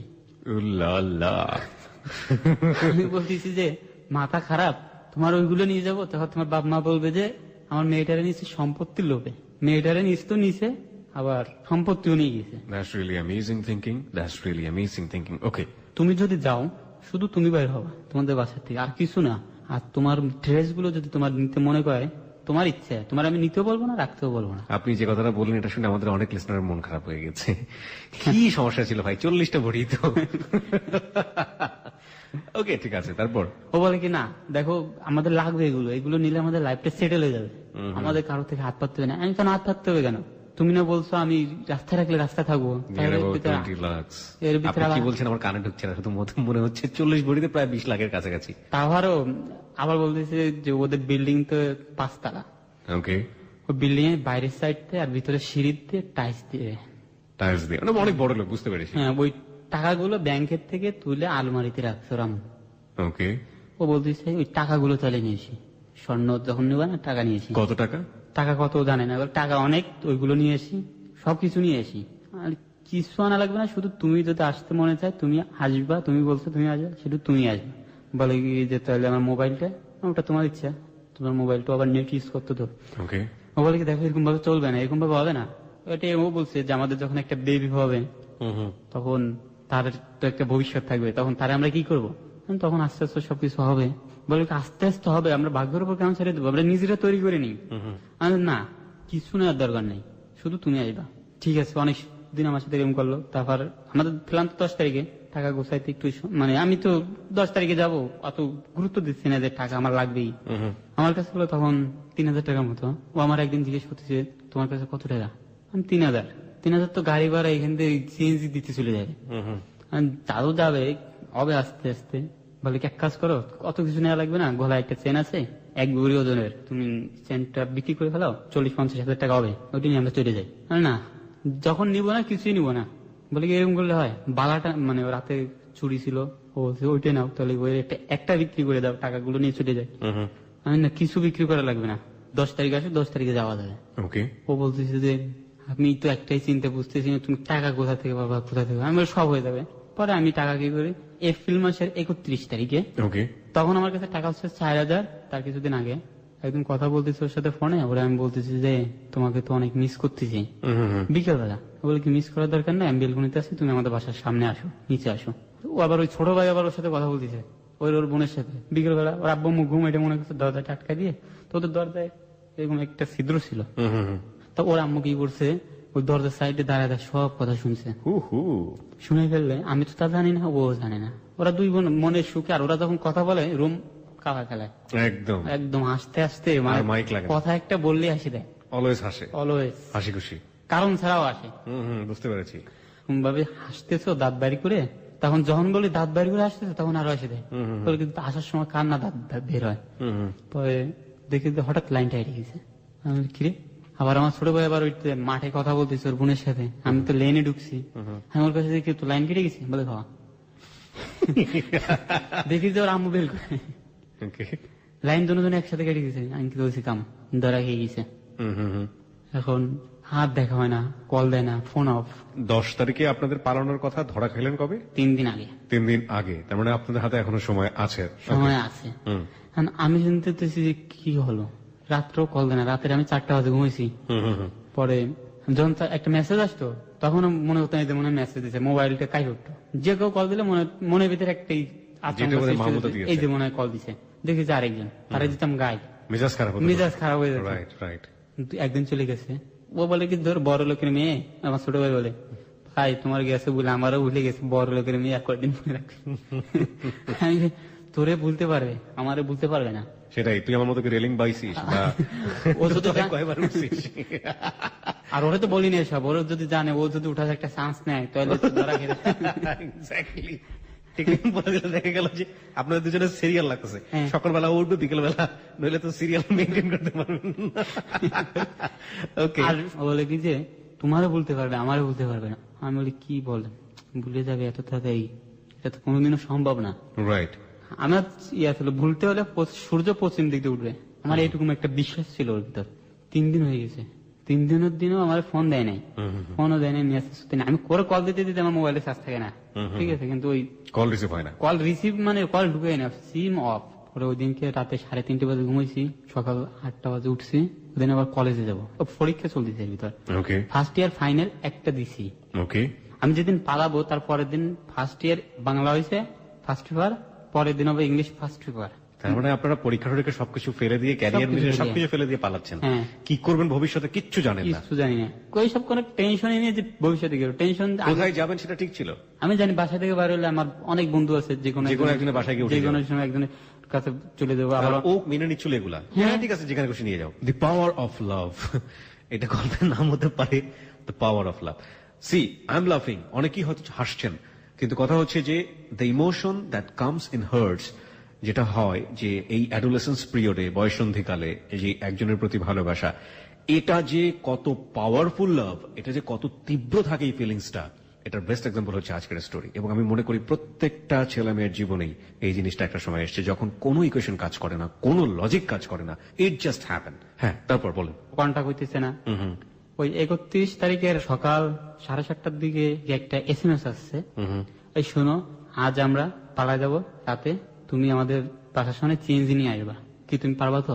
আমি ঘুমিয়ে তুলে দিয়ে আসবে, কি মেসেজ একটা, কল দিছি, সিম অফ। নাম্বার এটা কি ওর নাম্বার থেকে এসেছিল না ওর নাম্বার থেকে? ওর নাম্বার থেকে এসেছিল। ও কি করছে, ওর মামু মোবাইলটা নিয়ে গেছে, সিমটাও নিয়ে বেড়াইছে। ওকে। আর ওর আমি একটা সিম দিছিলাম, ওই সিমটা ওর কাছেই ছিল, কিন্তু ওটা কেউ জানতো না। Okay. ওর আম্মু যখন গোসল করতে ঢুকছে তখন ওর আম্মুর মোবাইলে লাগাইয়ে আমার SMS-টা করে আবার অফ করে রাখছে। ওকে। ওর আম্মু সিম লাগাই আপনাদের পালনের কথা ছিল 10 তারিখে, 10 তারিখে, 31 তারিখেই। 31 তারিখে আমার এটা বলতেছে। ওকে। হঠাৎ কোনো দেখা সাক্ষাৎ নেই, কথাবার্তা নাই, হঠাৎ পালাই যাবে। পরে আমার কলেজের একটা ফ্রেন্ড আমি বলি যে দোস্ত আমি এরকম পালাই চলে যেতে পারি, কার সাথে তারা নিয়ে। ও বলতেছে যে তুই নিজের জীবনটাতে নষ্ট করে ফেলাচ্ছিস, আমি তো ওর ভালোবাসি, ওর সাথে যাচ্ছি, এতে নষ্ট কি আছে? কয়, তুই বুঝতেছিস না, নিজের পায়ে নিজে কুড়াল মরতেছিস। তারপর কলেজ থেকে বাসায় গেলে এখন ওই সকালে তো আমার SMS করে বলছে যে পালাই যাবে, আমার তো সেই নিয়ে আছে মনে মনে। আমি আর কি সবার সাথে ভালোভাবে মন খুলে আর কি আড্ডা দিতেছি, ফ্যামিলির সাথে, ফ্রেন্ডের সাথে, সবার সাথে, কিন্তু কারো বলিনি। ওকে। তা আমার ফ্রেন্ড আবার ওই দিনকে একটা পার্টি দেয় সন্ধ্যার পরে, ওই এর আগে বলি, সন্ধ্যার সময় সবাই খেলিয়ে বাসার দিকে গেছে, তো আমার সাইকেলটা আমার একটা ফ্রেন্ড নিয়ে চলে গেছে। তো আমি এবার মাঠের সামনে, মাঠের গেটের উপর বসে রয়েছে, আসবে সাইকেলটা নিয়ে বাসায় দেবো। এর মধ্যে দেখি যে ওর আম্মু আর ওর মামি ওদের বাসার সামনে দাঁড়ায় আছে। আমি বুঝতে পারছি আমার কাছে হয়তো আসবে, আমার হয়তো কিছু বলবে। ধরা যখন খাইছে, ওর আম্মু আর ওর মামি আমার কাছে আসছে, আমি ওদেরকে আসতে দেখি আমার সিমটা অফ করে দিচ্ছি। আমি মনে করছি আমার হয়তো কিছু বলবে, জি। অফ করে দিল। আমার ডাক দিচ্ছে ওর মামি, গেছি, তোর আম্মু বলতেছে যে তোমার নাম কি? বললাম তোমার আব্বুর নাম, বললাম কি করো, বললাম, বলার পরে বলতেছে তুমি পিয়ার কে চিনো? পিয়ার? পিয়ার ছোট মানে ভাই। হচ্ছে ওর ছোট বোনের সাথে যে ছেলেটার সম্পর্ক। হ্যাঁ ওকে। চিনি। কি কেন? কেমনে ছিল? আচ্ছা আমার ভাই। তোর কেমন ভাই? আমার ছোট ভাই। বলে কি যে তোমাদের বাসায় কই? তোমাদের বাসায় যাবো চলো। আমি কেন? বলছে তোমার ভাই এরকম আমাদের মেয়েদেরকে প্রেমের অফার দেয়, ভালোবাসার কথা বলে, সিম দেয়, মোবাইলের কথা বলে, নাম্বার দেয়, ঠিক আছে, এগুলো তোমাদের বাসায় দিয়ে দিচ্ছে দেবো। আমি বলতেছি আমার কথা তো জানে না, আমি একটু সাহস পাইছি মনে মনে, আমি বলতেছি আচ্ছা আন্টি ঠিক আছে, বাসায় তার দরকার নাই, ওরটা আমি ম্যানেজ করে দেবো, আর আমি বাসায় গেলে খবর আছে ওর। আমি বাসায় দিয়ে নিই তারপর। এখন ওর আম্মু আবার বাসায় গেছে, আমার কাছে এরকম বিচার টিচার দিয়া আমার বলি তোমার বাইরে বুঝাইও, এখনো ছোট, ঠিক আছে, জীবনে কিছু দেখিনি, ঠিক আছে বুঝবো। এখন আমি এবার ওখানে দাঁড়াইছি, আমার চাইকে এখন আনিনি। ওর আম্মা ওর বাসায় যে বলছে যে আজকে ওর খবর আছে পিয়ার। এখন ওর বোন বলতেছে কি খবর? তোর ছোট বোন কেন? বলে কি যে আজকে ওর বড় ভাইয়ের বিচার দিয়ে আইছি, বাসায় গেলে আজকে ওর কপালে মাইর আছে। আর ওর বোন বলতেছে যে বড় ভাই কোনটা? সবাই বড় যেটা নাকি কলেজে যায় যেটা এটা বলে কলেজে যায় যেটা এটা বলে ও কি বিচার করবে, ও তো আপুর সাথে করে। এতক্ষণ আমার নামটা জানতো না।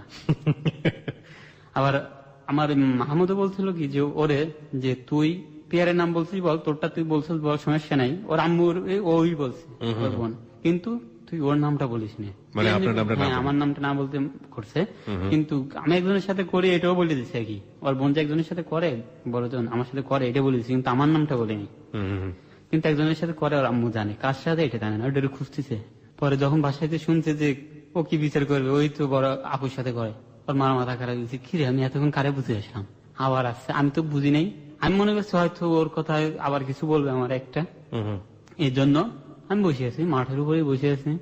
বলে কে দেখে গেছি, বলে কি তুমি কি করবা বলছো, আমি কারে কি করবো, বলি তোমার বাইরে কি করবা বলছো, আমি ওর বিচারটা আমি করে দিবো, ওর বিচারটা তুমি করবা, তোমার বিচার কি করবে। আমি কি বলেন আমার বিচার কি করবে মানে, আমার মাথায় কিন্তু আসমান ভেঙে বলছে কি বলে। আমি বলতেছি তোমার বিচার কে করবে মানে তুমি বুঝো না। আমি বলি না, বুঝে বলেন। বলে কি বুঝে বলবো, তুমি বড়জনের সাথে করো না, এরকম ভাবে। কে বলছে আমার, আমি বলছি আন্টি আপনার হয়তো ভুল হচ্ছে। বলে কি যে আমার ভুল হচ্ছে, বেশি শেয়ার হয়ে গেছো। বলে তুই এই লাইনে কতদিন, এরকম ভাবে এবার এরকম ভাবে বলছে, তুই এই লাইনে কতদিন। মাহমুদ আর মা? হ্যাঁ। ওকে। আমি মনে করছি যে ওই লাইন বলে তো আমাদের এখানে, মানে রোডের লাইন বলে, আমি বলছি লাইনের কথা বলছে। আমি যে লাইনে তো আমি 13-14 বছর সবাই জিজ্ঞেস করতে পারি, সবাই জিজ্ঞেস, এই লেনে আমি 13-14 বছর সবাইকে জিজ্ঞেস করতে পারে আমি কেমন।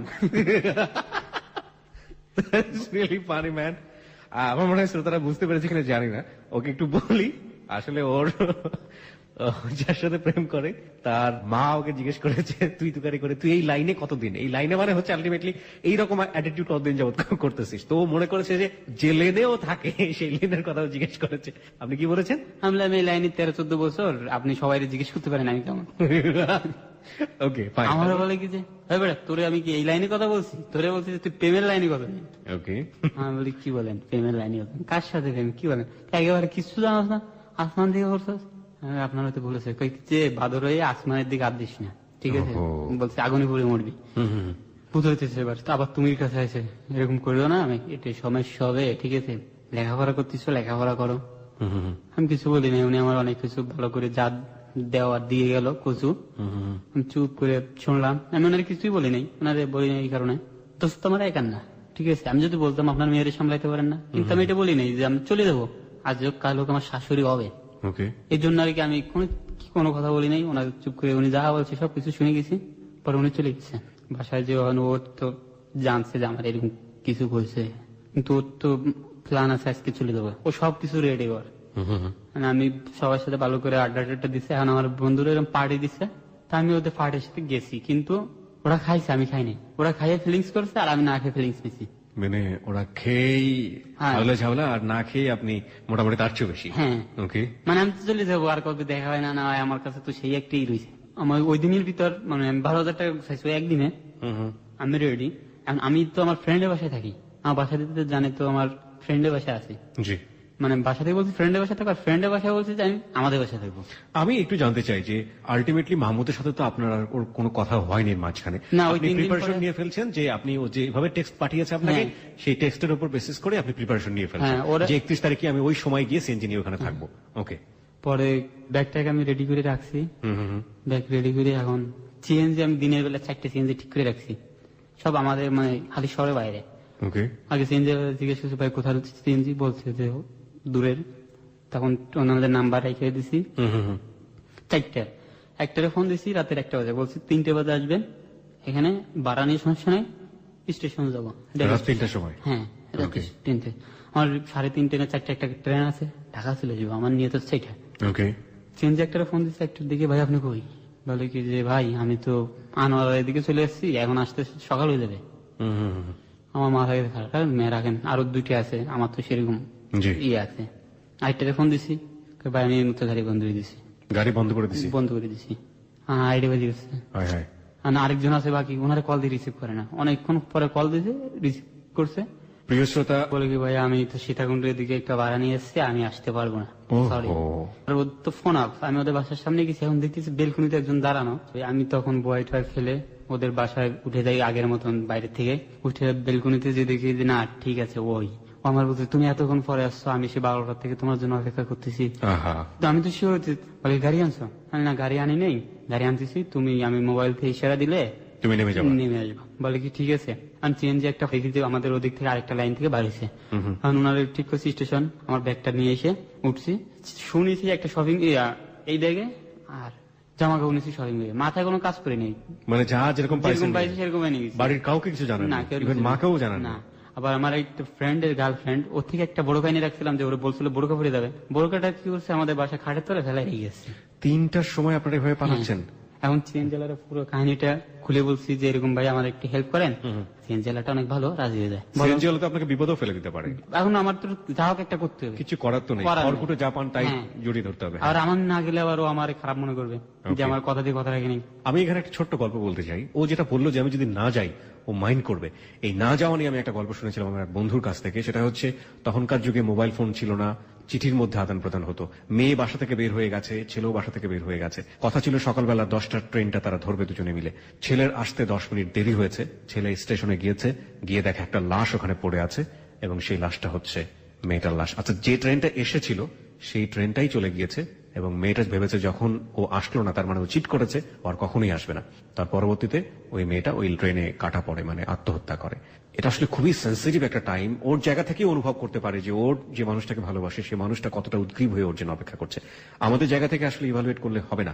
জিনিসটাকে ভালো চোখে দেখছেন না মন্দ চোখে দেখছেন সেটা গল্পের শেষে গিয়ে আমরা অনুভব করবো, কিন্তু ফিল হিম, যে বলছে তাকে অনুভব করার চেষ্টা করি। তারপর আমি কি করি, সিএনজেলার শেষে যায়, ওনার ওদিকে দাঁড়ায় রাখি মাঠের সাইডে, আমি আবার লাইনে ঢুকি করে মোবাইল দিয়ে ইশারা দিই, ও কি রে সব দরজা আটকাই নামে আসে। নামে আসলে আমি কেসি গেটটা খুলে ওরা বাইরে করি, তালা থাকে 2টা, একটা টিপ দিয়ে মারার, ওইটা মারি, আর যেটা চাবি দিয়ে ঘুরে মারার ওইটা আমি মারি না, ওইটা সাইডে ফেলাই রেখে চাবিটা ফগাটে নিয়ে চলে এসি, কারণ ওইটা মারতে টাইম লাগে। ওরা যখন লেনে বাইর করি দারুণ দেখে ফেলাই, দারুণ দেখি দারুণ দই মারে। আমি বলি কি দই মারো? বলে কি বলো তুমি? আমি দই মারো। ওরে আমি লাকেজটা আলগাই ওরে নিয়ে দৌড় মারি, আবার সিএনজেলারে মোবাইল দিয়ে সেরা দিই, উনি স্টার্টিং থেকে উনি টাইম আসে, আমরা উঠে যাই আর দাঁড়ান গেটটা খুলে, আমাদেরকে আর ধরতে পারে না, আমরা চলে যাই। আমি ওনারে বলছি সিএনজেলারে আপনি সারা রাত চিটাগাং শহরতে ঘুরবেন, কেন? সকালবেলা ট্রেন ধরবো। ট্রেন কয়টায়? ট্রেন ওই সকাল 6টা একটা আছে। তার মানে এই 3 ঘন্টা আপনাকে চিটাগং শহরের ভিতর দিয়ে ঘুরতে হবে। উনি বলছে ঠিক আছে, কিন্তু কতক্ষণ যাওয়ার পরে This track was downloaded from FusionBD.com. Tiger pass মানে একটা জায়গা আছে, ওইখানে যাওয়ার পরে আমার জিজ্ঞেস করতেছে তুমি কই যাবা? কে জিজ্ঞেস করতেছে? সিএনজেলা। আপনি আমাকে শুধু একটা কথা বলেন, আপনার কাছে যখন মাহমুদা আসলো, সিএনজিতে যখন বসলো, ওই মুহূর্তে আপনার ফিলটা কি হচ্ছিল? ওই মুহূর্তে মানে আমার ভিতরে একটা ভয় কাজ করতেছিল যে ধরা খাই না কি করি, কিন্তু ও আমার সবসময় ধরে রাখছিল। ও এক হাত দিয়ে আমার এখানে সবসময় ধরে রাখছিল, মানে 2 হাত দিয়ে আমার এখানে ধরে রাখছিল, আমার গাড়ির উপর মাথা রাখছিল সিএনজির ভিতরে। ওর ফিলটা কি হচ্ছিল? ওর ফিলটা মানে ও বলে কি আমার থেকে খুব ভালো লাগতেছে, যারা ভালোবাসে তারা পাইছি, ঠিক আছে। ওর ফিলটা নাকি অসম, ও বলে অসাম। প্রিয় শ্রোতা, আমি একটু সামারি টানতে চাই। একটি মেয়ে যে ধনির দুলালি ওমানে ও লেভেলে পড়াশোনা করছে, সে মেয়েটি বাংলাদেশের চিটাগং শহরে তার বাপের বাড়িতে বেড়াতে এসছে 3 মাসের জন্য। সাইমultaneously 1 মাস সময় হাতে থাকতে তার একটা ছেলের সাথে পরিচয় হয়। সেই ছেলেটি হচ্ছে আমাদের আজকের অতিথি, নাম হচ্ছে রবিউল, যে কিনা ওখানকার একটা লোকাল কলেজে পড়াশোনা করে, যার আর্থিক ব্যাকগ্রাউন্ড ওই মেয়েটির তুলনায় একেবারে বাংলা সিনেমার ছবির মতো। তার একেবারে যদি আমি উদাহরণ দেই যে ওরা যদি হাতি হয় তাহলে আপনি নিজেকে কি বলবেন অর্থের দিক থেকে? কি বলবো, পিঁপড়ার থেকে ছোট, আরো কিছু একটা বলতে হবে। এই হচ্ছে রেশিও ইকোনমিক দিক থেকে। লিভিং স্ট্যান্ডার্ডও ওই রকম, সোশ্যাল লিভিং ওই রকম, কিন্তু কথা হচ্ছে যে হৃদয়ে যারে ভালো লাগে সেখানে সব কোনো ব্যাপারই না, ফু দিয়ে উড়ে দেওয়ার মতো। আর যদি বয়সটা হয় বয়স সন্ধিকাল। ঠিক তাই হয়েছে, মাত্র 1 মাসের প্রেমে ওরা বুঝে গিয়েছে যে এটার কোনো সমাধান নেই, দুজন দুজনকে পেতে হলে অবশ্যই এছাড়া কোনো রাস্তা নেই। বের হয়ে গেছে চিটাগং শহরে রাত 3:30টার সময় তারা অপরিচিত একজন সিএনজিওয়ালাকে বলেছে যে তাদেরকে নিয়ে শহরের মধ্যেই ঘুরপাক খেতে 6টার সময় তারা ঢাকার ট্রেন ধরবে। বুঝুন অবস্থা। তারপর সিএনজেলাটা অনেক ভালো, ওনার ঋণটা আমি কোনোদিনই শোধ করতে পারবো না, ওনার নামটা আমার মনে নাই। উনি কি করলো আমাকে বলেন। তা উনি বলতেছে আজকে তো মেডে, তুমি ঢাকা কিভাবে যাবা, সবকিছু অফ। মানে পহেলা মে? হ্যাঁ, পয়লা মে 1 তারিখ চলে আসছে, রাত 3:30 বাজে এখন, Right. সবকিছু অফ। এখন উনি বলতেছে তোমার কোনো আত্মীয় নেই? আমি আত্মীয় তো অনেক আছে, কিন্তু তাদের বাসায় গেলে তো উল্টো আবার ওদের বাসায় পাঠা দেবে, ধরাই দেবে, তো আরেক বিপদ। তারপর উনি বলতেছেন তো কই যাবা? আমি বলতেছি আচ্ছা একটা কাজ করা যায় না, এখানে তো যে অবস্থা, হোটেলে গেলে ধরা খাবো, হোটেলে যাওয়া যাবে না, আপনার বাসায় রাখতে পারবেন? সিএনজেলারে বলতেছি। উনি বলতেছে তোমাদের মধ্যে বড় লোকের ছেলেরা আমাদের বাসায় থাকবে? বুঝতেছি থাকি। আমি ভাই আমি আপনার যেরকম ড্রাইভার আমার ভাইও ড্রাইভার, ঠিক আছে, কিন্তু ও বড় লোক। ও বলতেছে না আমি পারবো। পরে উনি বলে গেছে তোমাদের সমস্যা না থাকলে থাকতে পার, 2টা শর্ত আছে। আমি বলি কি? একটা শর্ত হচ্ছে যে 2জন একসাথে থাকতে পারবে না, প্লাস সারাদিনে বাসা থেকে বার হইতে পারবে না। ওকে। আমি বলতে যে ঠিক আছে সেটাও মানলাম, কিন্তু ও কই থাকবে? বলে ও আমার ওয়াইফের দ্বারা থাকবে। আপনার বাসায় কি কি থাকে? বলে আমার 2টা ছোট ছোট ছেলে। পরে আমরা যাই ওনার বাসায়, উনি কোথায় অন্ধকারে যাই তো রাতে, ওইসব আমার খেয়াল নাই বাসাটা কোথায়, কিন্তু উনি একটা বিল্ডিং এর সামনে নিয়ে থামায়। একটা সম্পূর্ণ অনিশ্চিত যাত্রা। হ্যাঁ থামাইলে তখন আমার ভিতরে একটু ভয় কাজ করে, বিল্ডিং এর সামনে থামার উনি বললো বস্তিতে। আমি ফোন দিচ্ছি ওনার ওয়াইফে যে নিচে আসো, মেহমান নিয়েছি। আর ও তো আমার দূরে দাঁড়াই আছে। পরে ওরা নিয়ে উঠছি, দেখি যে 3তলা একটা ফ্ল্যাটের মধ্যে ভালো সুন্দর। উনি বলে ভাই আমি ব্যবসা করতাম, ব্যবসা করে ধরা খাইছি, মানে লস টস খাইছি, এখন আর কি রাতে রাতে গাড়ি চলে, আমার এখানে কেউ জানে না। তা ওনার ওইখানে থাকি, ওই দিন থাকি, থাকার পরের দিন উনি আমাদেরকে আবার নিয়ে গাড়িতে উঠে দেয়। তা ওনারে শুধু জাস্ট ভাড়াটা দিই, অন্য কিছু ওনার দিলে উনি নিল না। পরে আমি চলে যাই খুলনা আমার ফ্রেন্ডের কাছে। খুলনার থেকে আবার ফোন করে আমার মামা বাড়ি জানাই দেয়। ওইখান থেকে আমি ওই অবস্থায় আবার রোডে নিয়ে আরেক জায়গায় যাই। কোন জায়গা এটা? ওই খুলনাই, খুলনারই অন্য এক জায়গায়, অন্য আরেক জায়গায়, ফ্রেন্ডের বাসাতে। হ্যাঁ। তখনও বিয়ে সিদ্ধি করেন? না বিয়ে শাদী করিনি। ওকে। একটা থাকার পরে আরেকটা ফ্রেন্ড আছে যশোর, আমি কি করি ওরে নিয়ে ওই যশোর তার পরের দিন রওনা হয়। যেদিন যাই ওদিনকে 3 তারিখ, ওদিন সন্ধ্যার সময় বিয়ে করে কাজে দিয়ে। কিভাবে বিয়ে করলেন? কারা সাক্ষী ছিল? ওই ফ্রেন্ডরা, সব ফ্রেন্ড, ওর পক্ষ ফ্রেন্ড আমার পক্ষ ফ্রেন্ডরা। খুলনাতে? যশোর। যশোরে? যশোরে আপনি ফ্রেন্ড পেলেন কিভাবে? যশোরে যে ফ্রেন্ডের ভিতর পরিচয়, ওই ফ্রেন্ডের ভিতর ঠিক বুঝলাম না। মানে যে ফ্রেন্ডের বাসায় গেছিলাম ওই ফ্রেন্ডের মাধ্যমে পরিচয়। আচ্ছা ঠিক আচ্ছা। আছে, ও আমার ভাড়াইছে ও ওই ফ্রেন্ডরা মিলে, অন্যান্য ফ্রেন্ড মিলে করেছে আর কি। হ্যাঁ, তারপর ওইখান থেকে আবার আমার ওইখানে একটা ফুকুতে বোন আপনারা আছে। দুজনেই তো অপ্রাপ্ত বয়স্ক ছিলেন। হ্যাঁ, আমি যে জন্ম নিবন্ধন কার্ড বানিয়ে নিয়েছিলাম, সত্যি কথা বলছি যে এটাই, মানে আমি ভুয়া একটা কার্ড বানিয়ে নিয়েছেন। আমি বানিয়ে নিয়েছিলাম চট্টগ্রাম থেকে, ওরও আমারও দুজনের। ওইটা দেখাইয়া ওইখান থেকে বিয়ে করি। বিয়ের পরে ওইখান থেকে বাসরাতের ওদের বাড়ি করে, যেরকম বাসরঘর যেরকম সাজায় ওরকম ছিল না আর কি। ওই ফ্রেন্ডটা আবার বিবাহিত, ওকে। ওর ওয়াইফ আবার ওই কি শিখিয়ে দেয় যেন। ও আসে, আমি যখন যাই আমি একটা শাড়ি দিই, ওইটা পরে থাকে। আমি যখন যাই তখন আর কি আমার সালাম করে। শুনছি আর কি বিয়ে তো ফার্স্ট হইতে করছি, তারপর না জানছি, শুনছি যে নাকি বিয়ের রাতে নাকি কাবিন নেওয়ার এটা আর কি উসুল দিতে হয়। উসুল দিতে হয়। কত ছিল আপনার কাবিন নামা? 2 লক্ষ কত জন। আচ্ছা, এটাই আপনার কাবিন নামা, রাইট? 2.5 লাখ। আচ্ছা, আমি একটু দেখতে চাই। এই যে বিবাহের এফিডেভিট না, এই হচ্ছে আপনার কাবিন নামা। এখানে ওকে আপনি হ্যাঁ 2.5 লাখ টাকা। আমরা আরো ঘোষণা করছি যে আমাদের উক্ত বিবাহে দেনমোহর হিসেবে 2,50,000 টাকা ধার্য করা হইল। ইহা আমাদের জ্ঞান ও বিশ্বাস মতে সত্য। এখানে হচ্ছে আপনার রবিউল ইসলামের সাইন, এখানে মাহমুদার সাইন। আর যিনি আপনার সাথে সাক্ষী দিয়েছিলেন ওনারা কে ছিলেন? ওনারা ওইখানে ছিল, ওখানকার লোকাল ছিল। ওকে, ঠিক আছে। তারপর পরে আমি ওরে বললাম যে এরকম তুমি তো সবকিছু জানো, তোমার তো নতুন করার কিছুই বলার নাই, আমার কিছু বলা লাগবে না, আমি সবকিছু জানি, আর এই যে আর কি বলা লাগবে। তো আমি কি করি, মানি ব্যাগ থেকে ওরে টাকা বাইর করে দিই কিছু, কিন্তু ও বলে আমি এটা কি করব, তোমার কাছে রাখো। আমি না, এটা আজকে রাখো তুমি, কালকে আমার দিও দরকার হয়, কিন্তু আমি এখন নিতে পারবো না, তুমি সব দাবি দেওয়া সেটা তো যেরকম ভাবে আর কি শুনছি মানুষের থেকে, ওই যে শোনা জিনিসগুলো আপনি ওর সাথে করলেন। ওই সাথে করলাম। তারপর ও ঠিক আছে, তারপর যদি দাবি না থাকে তাহলে একটা মিষ্টি খাওয়া দাও, তখন মিষ্টি খাওয়া দিল আর কি। তখন আর কি পুরো মানে আপনাদের মধ্যে স্বামী স্ত্রীর যে সম্পর্ক সেটা হলো। অনেকক্ষণ কথা পরে ওটা হলো। আমি একটু জানতে চাই যে এই যে ব্যাপারটাতে আপনারা ইনভলভ হলেন, বিশেষ করে ওকে নিয়ে যাওয়ার পরে কয়দিন পরে বিয়ে করলেন? 3 দিন। 3 দিন। এই 3 দিনে তো বিভিন্ন পরিবেশের মধ্যেও থেকেছে। হ্যাঁ। সবগুলো পরিবেশে তো আমি বলতে চাই ইকোনমিক স্ট্যান্ডার্ডের জায়গা থেকে খুব বেশি ভালো ছিল না। ওর মধ্যে কোনো চেঞ্জেস দেখেছেন? না, লাইফ না, ঠিক মতো খেতে পাচ্ছে না? না না না। ও আরেকটু পিছনে যাই, জি। ওই ড্রাইভারের বাসায় বসে আমি ফোন দিছিলাম আমার ছোট ভাইরে যে কিরে তুই সরে যা, আমরা তো চলে গেছি। ও বলে কই গেছিস? আমি কই গেছি, যেখানে গেছি তুই সরে যা। বলে কি ওরা তো বাসায় আসছে। এটা বললে আমি মোবাইলটা অফ করে দিছি। কারা বাসায় আছে? বাসায় আসছে মানে ওর আব্বু আম্মু বাসায় চলে গেছে, সকালে গেছে, খবর হয়ে গেছে আচ্ছা আচ্ছা, বাসায় চলে। তখন আমি ফোনটা অফ করে দিই। ওকে। পরে ওইখানে যাওয়ার পরে আমরা ওইখানে রয়েছি 5-6 দিন থাকতেছি, ভালোই সুন্দর দিন কাটতেছে। একদিন ও বলে কি যে পুকুরে গোসল করবে, ওই নাকি পুকুরে গোসল করতে ওর ভালো লাগে। তখন গ্রামে তো পানি শুকনো ছিল, একটা পুকুর ছিল গভীর, গ্রামে বড়, ওইখানে নিয়ে যাই। নিয়ে যাওয়ার পরে ও মানে পানির ভিতরে গেলে ব্যালেন্স ব্রেক ঠিক থাকে না, মানে পানি গিয়ে একেবারে হ্যাঁ অনেক খুশি হয়ে যায়, ই করে, তারপর মানে গান গায়, খুশি গান চলে আসে, পানির ভিতরে জড়ায়। আমি বলি কি করে, অনেক মানুষ এখানে দাঁড়িয়েছে আর সবাই আসতেছে, কিন্তু ও তো ওইটা বুঝতেছে না। পরে ও বলে কি যে আমার তুমি ওদিকে নিয়ে চলো, মানে পানির মধ্যে বেশি দূরে। সাঁতার জানে? ও সাঁতার জানে না, আমি জানি। আমার বলছে ঠিক আছে। পরে আমার গলা ধরে আমি ওরে নিয়ে কত দূর যাই, যাওয়ার পর আসার সময় আমার একটু কষ্ট হয়ে যায়, কিন্তু আমি একটু ডুবে যাই, কিন্তু ওরে আমি আলগায় নিয়েছি, কিন্তু ও ভয় পেয়ে যায়, ও মানে কান্না করে দেয়, কি তুমি পানি খাইছো? আমি বলি না না আমার কোনো সমস্যা নাই, তুমি কিছু খাইছো না? আমি তো তোমার জন্য কান্না করছি। ওইখান দিয়ে আবার একটা খবর আসে যে চট্টগ্রাম থেকে জানিয়ে গেছে থানার থেকে আমরা ওইখানে আছি। হ্যাঁ হ্যাঁ হ্যাঁ। ওইখানে আছে, আমার মোবাইল নাম্বারটা দেখি করে ফেলাইছে। পরে আমার ফ্রেন্ডরা বলতেছে তোমরা চলে যাও, এলাকার ফুলাবানও লাগাই দিছে, আবার পুলিশ লাগাই দিছে খুঁজতে। আমি খবর পাইছি। ওর বাবা কি তখন বাংলাদেশে? হ্যাঁ, ওকে। আমি কি করি, ওরে নিয়ে ওদিন সকালবেলা আবার খুলনা আবার আসে আরেক জায়গায় একটা বড় ভাইয়ের কাছে। ওর ভাইকে আগে থেকে জানতো যে আপনি আসতেছেন, নাকি এভাবে ভ্রমণ করে বেড়াচ্ছেন যাকে মাথায় আসছে? আমি যাকে মাথায় আসতেছে তাকে। আচ্ছা, মানে গেলে তো আর ফেলতে পারবে না। কোনোদিনও ফেলবে না, আমি জানি তো। আচ্ছা, পরে গেছি ওই বাইরের কাছে গেছি, বাড়ির কাছে রয়েছি। আর বৃষ্টি নামলে না ওর খুব ভালো লাগতো, বৃষ্টি আমার কাছে পেন লাগে। আর ওর কাছে শুরু হলো। ওকে, হ্যাঁ বলেন আর বলেন। ওর কাছে অনেক ভালো লাগে। পরে বৃষ্টিতে গোসল করে, ধরেন আমরা ওইখানে একটা বাড়ি ছিল, বাড়ির চারি সাইডে দেওয়াল ছিল। হ্যাঁ হ্যাঁ। আমরা গোসল করতে নামলে ওই ছাদের থেকে বাইরের অন্য দুইটি মেয়ে কি করে ওই দেয়, কিন্তু ওইটা আবার বাড়িওয়ালার একটা ছেলে নাকি দেখে গেলাইছে, মুরব্বী টাইপের। হুম। মানে আমরা এরকম স্বামী স্ত্রী এমনি করতেছি, আমাদের কিন্তু সামাজিক- খারাপ কিছু না ভাই। রাইট, বুঝতে পেরেছি। ঠিক আমাদের আছে, যেমন ও সামাজিক মাঝে জায়গাটা মাঝে- থেকে না এই ব্যাপারগুলো যদি কেউ দেখে ফেলে তাহলে তারা কি মনে করতে পারে সেটা আমরা আজ করতে পারি, কারণ এই ব্যাপারগুলো খুব ভালো চোখে দেখা হয় না, যদিও সেটা বৈধ স্বামী স্ত্রী বা অন্য কোনো ব্যাপার থাকে, তারপরেও আমাদের সামাজিক দৃষ্টিকোণের জায়গা থেকে আমরা আসলে ভালোভাবে নিতে পারি না। হ্যাঁ, তারপর কি হলো? তারপর আমার ওই ভাইয়ের কাছে বিচার দেয়। তারপর আমার ভাইটা আমার এই খালেদা ডাইকে বলে যে তোরা এগুলো এরকম ঠিক না। আমি বুঝলাম, আমি তারপরে কিছু না, যাক চলতেছে। 19 দিন 20 দিন গেছিলাম ওখানে? হ্যাঁ, মোট পাড়ায়। একটা রাত একটা দিন বালিশে মাথা রাখিনি, আমার বুকের ভিতরে মাথা রাখছে।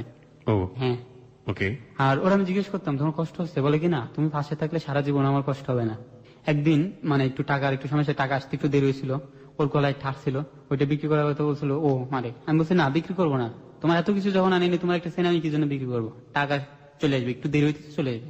ওইটা বিক্রি করে নিয়েছে, এই জন্য একটা দিন কথা বলিনি। যাক গেল। আমার প্রতিদিন মাথায় হাতে পড়া, তুমি আমার জীবনে যদি কোনোদিন ঝড় আসে জীবনের ভিতর, তাই তুমি অন্য কোনো মেয়ের আমার জায়গায় স্থান দেবা না তো? আমি দিব না, তুমি কি দেবা? ও আমার মাথায় হাতে বলতো কোনোদিনও না। এরকম প্রতিদিন রাত্রে এরকম বলতো।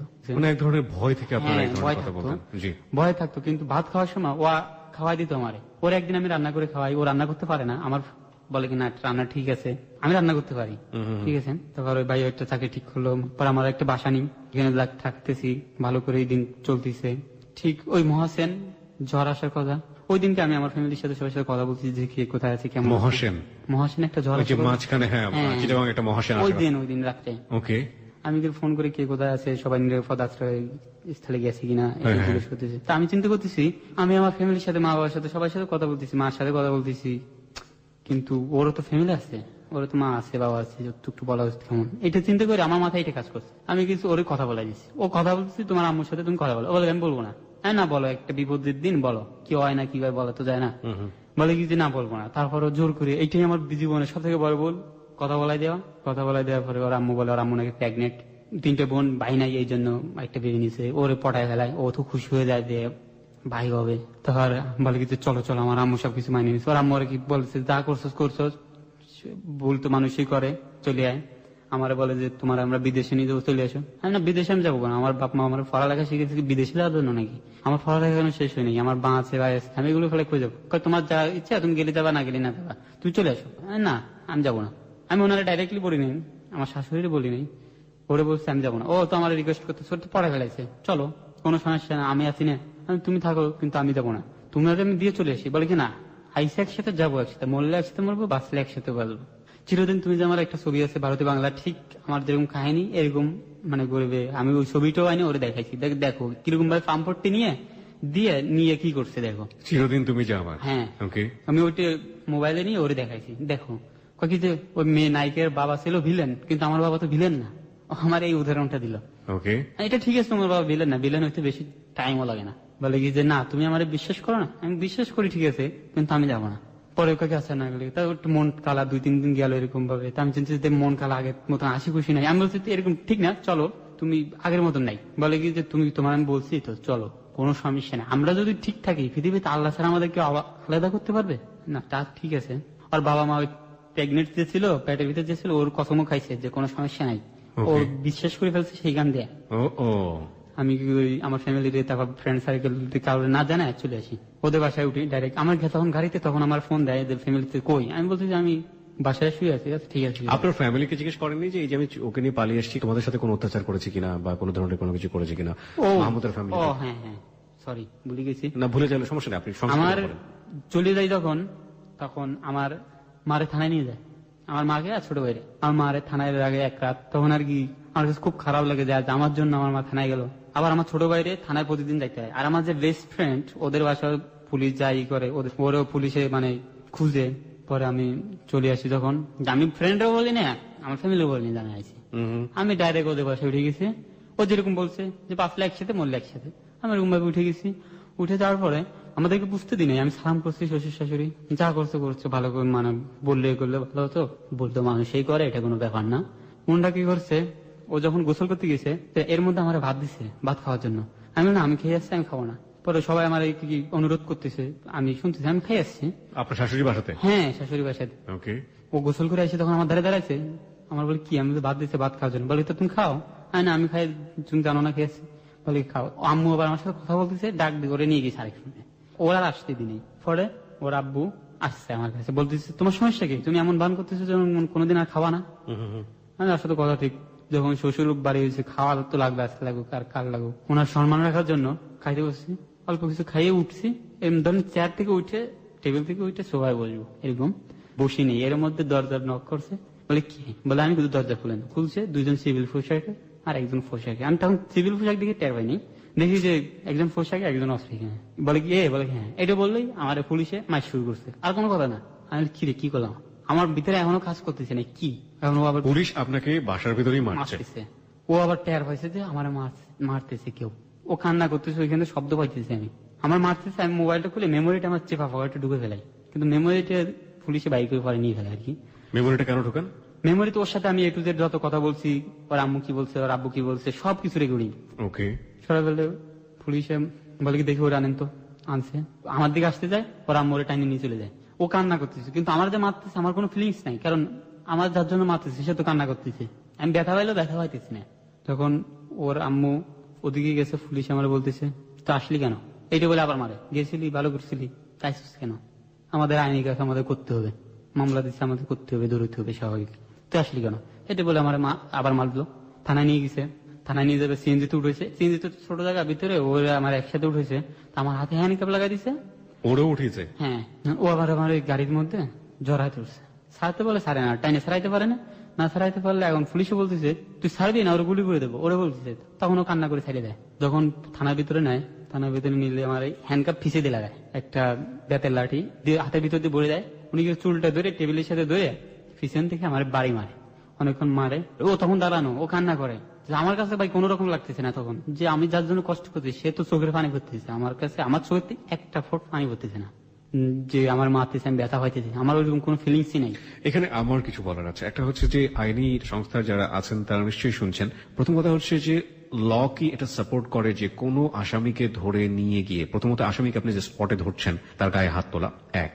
2 নম্বর হচ্ছে যে তাকে ধরে নিয়ে গিয়ে থানাতে আলটিমেটলি যে সিস্টেমটা আছে সেই সিস্টেমে কোনোভাবেই রিমান্ডে নেবার আগে বা রিমান্ডে নেওয়ার পর, আমি ঠিক জানি না এই ধরনের অত্যাচার করা, পাবলিকলি এ ধরনের অত্যাচার করার কোনো নিয়ম আছে কিনা। 3 নম্বর যেটা, সেটা হচ্ছে যে যখন বোঝাই যাচ্ছে যে তারা অপ্রাপ্ত বয়স্ক, তাহলে অপ্রাপ্ত বয়স্কদের সাথে কোনো আইনি সংস্থার কোনো কর্মকর্তা এই ধরনের আচরণ করতে পারেন কিনা।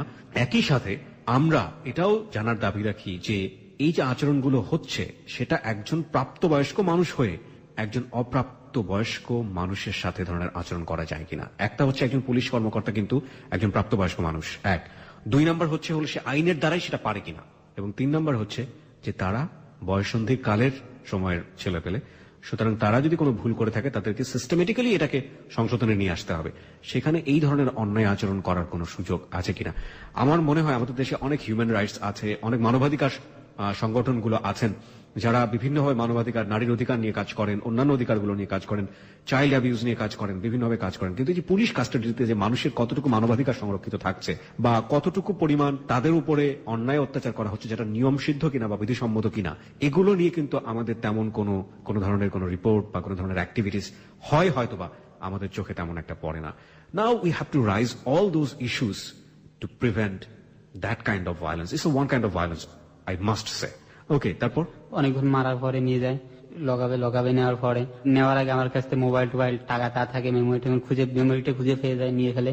তখন মাহমুদের কি অবস্থা? মাহমুদ ওরে তো আমার সাথে আর দেখা নাই, ওরে তো আলাদা ওসির রুমে নিয়ে গেছে। ওর নাকি থানায় অনেক বুঝাইতে, আব্বু আম্মু কোনোভাবে বুঝাইতে পারতেছে না যে মানে ওদের পক্ষে নিতে পারতেছে না। পুলিশ একটা আমার বলতো যে মেয়ে তো একটা ঠিক নিছো, মেয়ে তো তোর পক্ষে আছে, তোর সমস্যা নেই, মেয়ে তোর পক্ষে থাকলে তোর কোনো সমস্যা হবে না। আমি তো 100% শিওর যে মেয়ে আমার পক্ষে থাকবে, ঠিক আছে, যে জীবন দিয়ে দিতে পারে আমার জন্য, সে কি আমার পক্ষে থাকবে না? এই প্রশ্ন এবং সব নামই কিন্তু এখানে ছদ্মনাম ব্যবহার করা হয়েছে। ওকে, আপনি যেখানটাতে ছিলেন যে আপনাকে হাত পেছন দিয়ে বাঁধা হয়েছে, আপনাকে মারা হচ্ছে এবং একই সাথে মাহমুদাকে ওসি রুমে নিয়ে যাওয়া হয়েছে, ওসি আপনাকে দেখেছে, তারপর? আমার ওই পুলিশটা বলতো যে তোর নামে এখনো মামলা হয়নি, ওগুলো কিছুই বুঝাচ্ছে 3-4 জনে, কিন্তু কোনো কাজ করতে পারতেছে না। আমার তো পুরো বিশ্বাস যে মাহমুদা কোনোভাবেই ও পাল্টলে পৃথিবী উল্টে দেবে, কিন্তু ও পাল্টাবে না। আমার এরকম একটা বিশ্বাস ছিল। যাক, সকাল পর্যন্ত এটা শুনছি, কিন্তু তারও কিছুক্ষণ পরে যখন 8-9টা বাজে, তখন শুনি কি যে আমার নামে মামলা হয়ে গেছে। আমার কাছে তখন কোন রকম লাগতেছে না যে আমার নামে কি মামলা হয়েছে।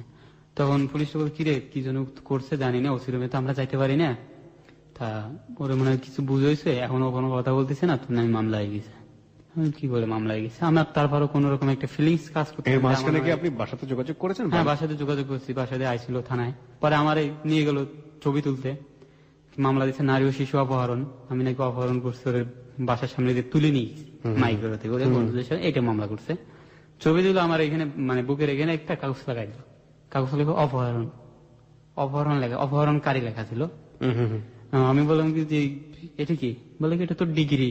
পুলিশে বলতেছে মানুষের পড়ালেখা শিখে তুই ভালো ভালো ডিগ্রি আনে, আর আমি অপহরণকারী ডিগ্রি নিতাম, ঠিক আছে। তখন আমার ছবিতে পানি চলে এসে, কিরে কি করলাম আমি, ডিগ্রি নিলাম তাও 8-এর। তখন আর কি ওইখানে আরেকটা মহিলা ছিল, ওনারে নাকি ইয়াবা মামলা ধরছে। উনি বলছে আপনারা শুধু ভালো ছেলেগুলোরে খারাপ করেন আপনারা, উনি বলতেছে। তো ওনারা বলতেছে যে তুমি অত গেলে কথা বলো, তুমি চুপ করে বসে থাকো, নিজে একটা খাইছো ওইটা চুপ করে বসে থাকো। সেও মামলা খাইছে, ইয়াবা খাইছে নিয়ে। তারপর আবার আমার নিয়ে গেল, তখন ওরে নাকি মেডিকেলে নিয়ে গেল চেক আপ করতে, আমার চালান করে দিল। তখন আরেকটা আমার থানায় নিয়েছিল, যে আমার ফ্রেন্ডরা গেছিল থানার বাইরে, কিন্তু ভিতরে কেউ যায়নি। পলিটিক্যাল যেসব বড় ভাইদের পিছনে দৌড়েছি তাদেরকে ফোন দিচ্ছে, তারা বলে দেখবো, তারা বলে দেখবো। আমি আচ্ছা দেখুক, তারা ওই পর্যন্তই দেখছে, এখনো দেখে। কিন্তু ফ্রেন্ডরা থানার সামনে গেছিল, পরে আমার যখন চালান করে কোর্টে, দেখেছি ও একটা চেয়ারে বসা মাহমুদা। আমি চাইতেছি ওর সাথে তোকে আমার চোখ ফেলা করতে, আমি ওর সাথে 2 মিনিট কথা বললো, আমি জানি আবার আমার, ঠিক আছে। আমি যেদিকে ঘুরে দাঁড়াই, ওর আম্মু সেদিকে ঘুরে দাঁড়ায়, আমি আর ওরা ই করতে পারি না। তখন ওরা যখন বার হয়ে যায় কোর্ট থেকে, আমি শুধু একটা কথাই বলছি, যা করছো ভালো করছো, এইটাই বলছি, আর কোনো কথা বলার টাইম পাইনি। পুলিশ একটা এসে আমার কলার ধরছে, ওরা বলতেছে আমাদেরকে ডিস্টার্ব করার, আম্মু বলতেছে পুলিশ এসে আমার কলার, কি তুই ওরা ডিস্টার্ব করিস? আমি ধরুন সারে না মারে, কি ডিস্টার্ব, আপনার ওয়াইফের সাথে আপনি কথা বলতে কি ডিস্টার্ব হবে? উনি বলে কি বলো তুমি? আমি কি বলো, মানে ওইটা আমার ওয়াইফ। তা পুলিশ আর উনি আমার কিছু বলি নাই, ছেড়ে দিছে, চালান করে দিল। যখন জেলখানায় নিল, ওখানে আমদানি আছে, আমদানির মধ্যে রাখছে সব অনেকগুলো, মানে 50, 100 থেকে 150 জন এরকম রাখছে। রাখলো, আচ্ছা রাখলো, রাত্রের বেলা খাইতে দিছে ভাই, টেবিল খিচুড়ি, তার ভিতরে পানি আর একটু হলুদ দেখা দেয়, লবণও না, চিনিও না, ইও না, তিতেও না, কিরম যেন একটা অদ্ভুত একটা। তা ওইটি দেখেই যখন খাইতে দিছে, দেখেই আমার চোখের থেকে পানি চলে গেছে। যেটা কি আমি খালাম না, শুয়ে থাকলাম, শুতে দিচ্ছে একটা কম্বল, তা মনে হয় যে রাস্তায় যারা শোয় তারা ওর থেকে ভালো কম্বলে শোয় সম্ভবত, মানে 12 বছরও ধয় না, ওইগুলোতে আর 2 দিন ঘুমাবেন, 1 দিন ঘুমাবেন, আপনার শরীরে চুলকুনি উঠে যাবে এরকম। পরে ছুতে হবে, কোনো কিছু করার নাই। সকালবেলা আসলো নাপিত চুল কাটার জন্য, চুল কাটছে, মানে তেরা বেকা, কোনো ডিসিপ্লিন নাই। আমি বলি কি ভাই কি করেন? যখন ভাই কি করেন বলছি, মানে চিরুনি ছাড়া মারে, তখন কথা বললে চিরুনি ছাড়া কাটে, তো এরকম কাটলো। তো যাক, পরে আবার ওয়ার্ডে দিল, কয়েদিরে আসে এখানে কিনে নিয়ে যায়। যারা কয়েদি, ওদের জেলখানায় থাকতে হলে টাকা দেওয়া লাগে, আমার 5000 টাকা দেওয়া লাগছে। কেন? ওদের থাকতে হলে ওদের যে ওয়ার্ড ইনচার্জ করছে, ওরা নাকি ইনচার্জটা কাম পাস করছে, মানে টাকা দিয়ে জেলারে নাকি টাকা দিচ্ছে ওরা, তারপর ওদেরকে ওয়ার্ড ইনচার্জ করছে, ওয়ার্ড ইনচার্জ করছে। এখন ওদের টাকাটা করে বাসা টেনে দিবে, ওদের কথা হলো তাই। এর জন্য ওদের ওয়ার্ডে থাকতে হলে, যে ওয়ার্ডে দিবে ওই ওয়ার্ডে থাকতে হলে, ওইখানে আবার মানে আমরা যাবো যারা যায়, আপনি যদি যান, আল্লাহ না করুক বলতেছি আর কি উদাহরণ, যদি যান আপনারা কি বলবে জানেন? যারা নতুন যাবে, গরু গরু বেচা কেনা করেন, মানুষের কোনো দাম নেই। কয়েদি যারা, ওরা বলে যে নতুন গরু আছে, গরু কিনতে যাবো, গরু হাটে যাবো। ওই যে জামদানি মানুষ প্রথম দিন রাখে দেখায়, ওইখানে ওরা গরু কিনতে, মানে আসামি কিনতে যায়, এরকম কিনে নিয়ে এসে কিনে কি করে আপনাদেরকে দিয়ে, মানে ওই ছবিদের থেকে কিনে নিছে, যে আমার ওয়ার্ডে নেবে, তারে আমারে কিনে নিছে, ওনারে 2000 টাকা দিছে, আর যে আরেকজন কয়েদি ছিল তার 1000 টাকা দিচ্ছে, মোট 3000 টাকা দিয়ে আমারও তার ওয়ার্ডে নিচ্ছে। এখন আমার থেকে তারা যেরকম ভাবে টাকা উসুল করে নিবে। আচ্ছা আচ্ছা। এখন যে আমি তো কিছু জানি না, আমার বলে টাকা দেওয়া লাগবে, আমি কি টাকা দেওয়া লাগবে? টাকা দেবা, নাহলে বাথরুমের দ্বারা ঘুমাবা, কোনো পানি ডানি কিছু পাবা না। এখন ওখানে তো আমার তো কিছু নাই, পানি আমি কই পাবো, পানি খাইতে হবে সবকিছু, ওদেরটা ধরতে হলে টাকা দেওয়া লাগবে। রাজি হলাম, তাছাড়া তো কিছু করার নাই। 1 হাত জায়গা দিল, 1 হাত 4 আঙ্গুল শুইতে একজন মানুষের জায়গা। গোসল করতে একদিন আমার কান কেটে গেছে গোসল করতে, যার শরীরে শক্তি আছে সে গোসল করতে পারবে, যার শরীরে শক্তি নাই সে গোসল করতে পারবে না। মানে হচ্ছে ওখানে একটা বিল্ডিং 5 তলা, 5 তলা একটা বিল্ডিং এ মনে করেন 2000 আসামি আছে, একটা হাউস, এই রুমটার মতন একটা হাউস, একটু লম্বা, মানে আরে কম। এক টাইম পানি দেবে, 1 ঘন্টা পানি দিবে, ধরেন সকাল 6টার থেকে 7টা, এর মধ্যে 2000 মানুষ গোসল করা সম্ভব। একটা পাইপ থেকে পানি পড়বে, একটা পাইপ থেকে পানি পড়বে, হ্যাঁ একটা পাইপ থেকে পানি পড়বে ওই হাউসে, আর ওইখান থেকে 4 সাইডে দাঁড়ায় মানুষ গোসল করবে, 2000 মানুষ 1 ঘন্টার ভিতর। মাই গড। ঠিক আছে, যার গায়ে শরীরে শক্তি আছে সে করবে, যার শক্তি নেই সে করতে পারবে না। এরকম ভাবে গুতাগুতি হয়, এরকম ভাবে। আর ওই গোসল করার সময় ওইখানে তো ওই ডিব্বা আছে বিস্কিটের, ডিব্বাগুলোতে পানি ভরে ভরে, ওখানে তার কিছু নাই, ভরে ভরে গোসল করতে হয়। তাই একটার গায়ের উপর থেকে আরেকটা ডুবে নিতে হয়। যে আমার একদিন এইখানে কাটে গেল কানে, এখানে মনে হয় দাগ আছে কিনা জানি না, কানে ওইটা একটা ফাইটে গেছিল, ওইটা আবার এখানে বাইরে কাটে গেছে। এরকম অনেক কাটছে। আর হাতগুলো সব ছেলা ফেলা হয়ে যেত। পানি দিত এক টাইম, পানি সিরিয়াল খাওয়ার পানি দিত 4-5 বোতল। ঠিক আছে, বোতল যে কটা নিয়ে যাবেন ওইগুলো 2 লিটারের, মানে সকালে দাঁড়াইলে বিকেলে পাবেন পানি। আর দুপুরে বাদ দিত সকাল 10টায়, খাওয়ার সময় নষ্ট হয়ে যেত। একটা আছে কাটার মতো আছে, 1 কাটা বাদ দিবে। আর সবজি ভাই মনে করেন গরুরে এর থেকে ভালোভাবে খাওয়ায়, যে সবজিগুলো রান্ধে, সবজি ডাল, এটা হলো রেগুলার খাবার। আর মাছ দিতে এতটুকু পিস, মনে করেন স্বাভাবিক একটা পিস ওরা 20 পিস করবে। এরকম ভাবে যা কষ্ট, জেলখানা মানেই কষ্ট, জেলখানায় যে গেছে সে জানে, ওটা বলতে চাচ্ছি না। তারপর এখন আমার তো ভাই একটা দিন 1 বছরের সমান হচ্ছে, শুধু কান্না করি, শুধু কান্না করি। কান্না করতে করতে একসময় চোখের পানি শেষ, চোখের পানি নেই, কান্না করলো পানি বেরোয় না, এরকম হয়ে গেছে। আমি জীবনে কোনোদিন সিগারেট টিগারেট এইসব কিছু খাইনি। পরে আমার ওইখানে ছেলেরা বলে যে বাবা খা, সিগারেট খা। আর ওইখানে একটা বিল্ডিং এর ভিতর সারাদিন বসে থাকতে হবে, বিল্ডিং তে নিচে নামলে হয়তো মাইর খাইতে হবে, নইলে পুলিশকে টাকা দেওয়া লাগবে, যে কোনো একটা করতে হবে। আপনার ইচ্ছা, এখন আপনি কি করবেন। বিল্ডিং থেকে নিচে নামলে তো আমি নিচে নামি না, কিছু করি না।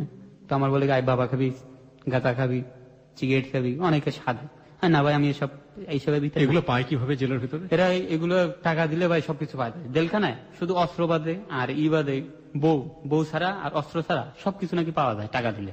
আমি দেখছিও পাওয়া যায় আসলে। তারপর ওই বাবাটা ওরমকে খাতো, আমরা বলতাম না আমি সব খাই না, আমি এগুলো কি জন্য দেবো, তো সিগারেট খা। তুই তো একেবারে পিছিয়ে বলা কি সিগারেট খাস না, কিছু খাস না, তো তো এখন বয়স নেই, বিয়ে কেমনি করলি, এই সে অনেক অনেক ধরনের কথা বলতো, মানে যে পাইতো ঠাট্টা মস্কার করে। এটাই গেল। এখন আমি যাবিনের চিন্তায়, যাবিনি আমার ফ্যামিলিতে প্রতিদিন ডেট দেয় যে এই শুক্রবারে, সামনের রবিবারে, অমুক তারিখে 23 তারিখে, একটা ডেট হতে হতে আমার 2 মাস 2.5 মাস হয়ে চলে এসেছে। কিন্তু আমার কাছে একটা দিন 1 বছর, 2 থেকে 2.5 মাস আপনি জেলে হয়ে যাইতেছে, কিন্তু যাবিনে কোনো খবর নাই। মেনে তো সমস্যা হচ্ছে যে ওনারা টাকা ম্যানেজ করতে পারতেছে না, টাকা লো যে আমি ওদিকে দৌড়েছি, এদিকে আমি নিয়ে গেছি। তারপর আবার আমার ভাই লস খাইছে ব্যবসায়, উনি ধরা।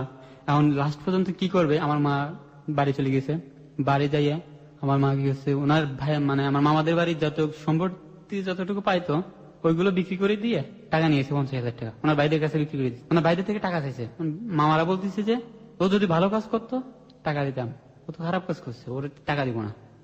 তখন আমার মা বলছে তোমাদের কাছে ভালো করলেও তো আমার ছেলে, না করলেও আমার ছেলে, এখন আমার তো ছেলে, আমার ছাড়াই দেবে, মানে কেউ সাহায্য করতেছে না। না আমার সম্পত্তি যা আছে আমি বিক্রি করে দেবো, তাহলে তোমরা টাকা দাও।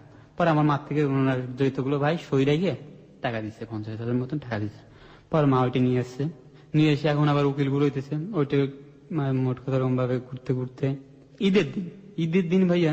কোন সালের ঈদ? হ্যাঁ 2013 সালে রোজার ঈদ। ওকে, ঈদের দিন ওইখানে। এখন আমার তো ঈদের আগে বাইরে হওয়ার কথা, আমি চিন্তা করছি কি বাইরে হলাম না, ঈদটা আমার এখানে। এখন আগের ঈদে কত বন্ধু বান্ধবের সাথে ছিলাম, মা বাবা সবার কাছে ছিলাম, আর আজকে আমি কোথায়, তারা কোথায়, ওইটা চিন্তা করে চোখেতে শুধু পানি পড়তেছে ঈদের দিন। এখন আমার মাথা পুরো খারাপ হয়ে গেছে।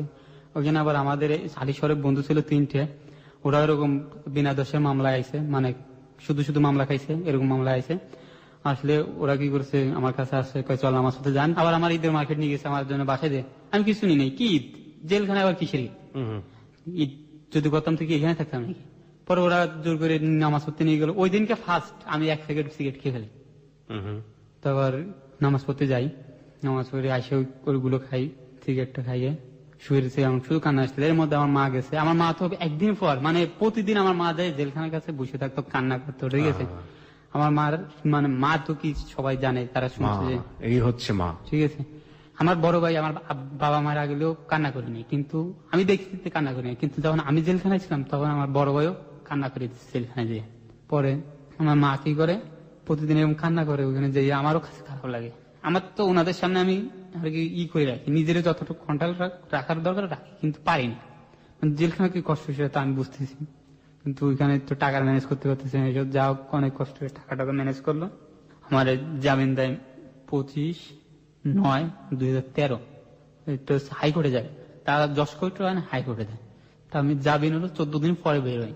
ওকে, প্রিয় শ্রোতা, আজকের এই জীবনের গল্পটি প্রচার করা হচ্ছে, যেটা রবিউলের জীবনের গল্প। আমরা যে নামগুলো এখানে ব্যবহার করছি, বেশ কিছু নাম এখানে ছদ্মনাম ব্যবহার করা হয়েছে, এবং এই যে জীবনের গল্প আপনারা শুনছেন, এটা আসলে মূল যে জায়গাটা জীবনের গল্পের, সেটা মামলা অবস্থায় রয়েছে এবং এটা কোর্টে বিচারাধীন অবস্থায় রয়েছে। আমরা এটি সম্পূর্ণ নিরপেক্ষ অবস্থান থেকে আজকের এই জীবনের গল্পটি প্রচার করছি, এবং আমরা কোর্টের প্রতি আস্থা এবং শ্রদ্ধা রেখেই আজকের এই জীবনের গল্পটি প্রচার করছি। আমরা সম্মানিত বিচারক যিনি যে রায়টি দেবেন সে রায়ের প্রতি শেষ পর্যন্ত আস্থা রাখতে চাই। আমরা শুধু জীবনের গল্প থেকে একটা মেসেজ সোসাইটিকে দিতে চাই যে ওর যে নিজের ভুলের জায়গাটা স্বীকার করছে, সেই ভুলটা যেন আর 10জন মানুষের কিংবা 10জন কিশোরের যেন না হয়।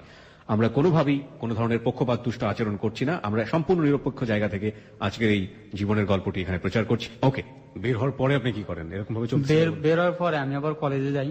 আমি তো পরীক্ষার দিয়েছিলাম যে, আর এর ভিতরে একটা কথা, আমি যে এতদিন জেলখানা 4 মাস 20টা দিন, আমার এতগুলো বন্ধু, আমার যে কতগুলো বন্ধু চট্টগ্রাম, আমি নিজে হিসেব করে বলতে পারবো না। একটা বন্ধু যদি যাইতো চট্টগ্রাম, মানে আমার দেখতে একটা বন্ধু যদি যাইতো, তাহলে মানে আমার কোনো দুঃখ ছিল না।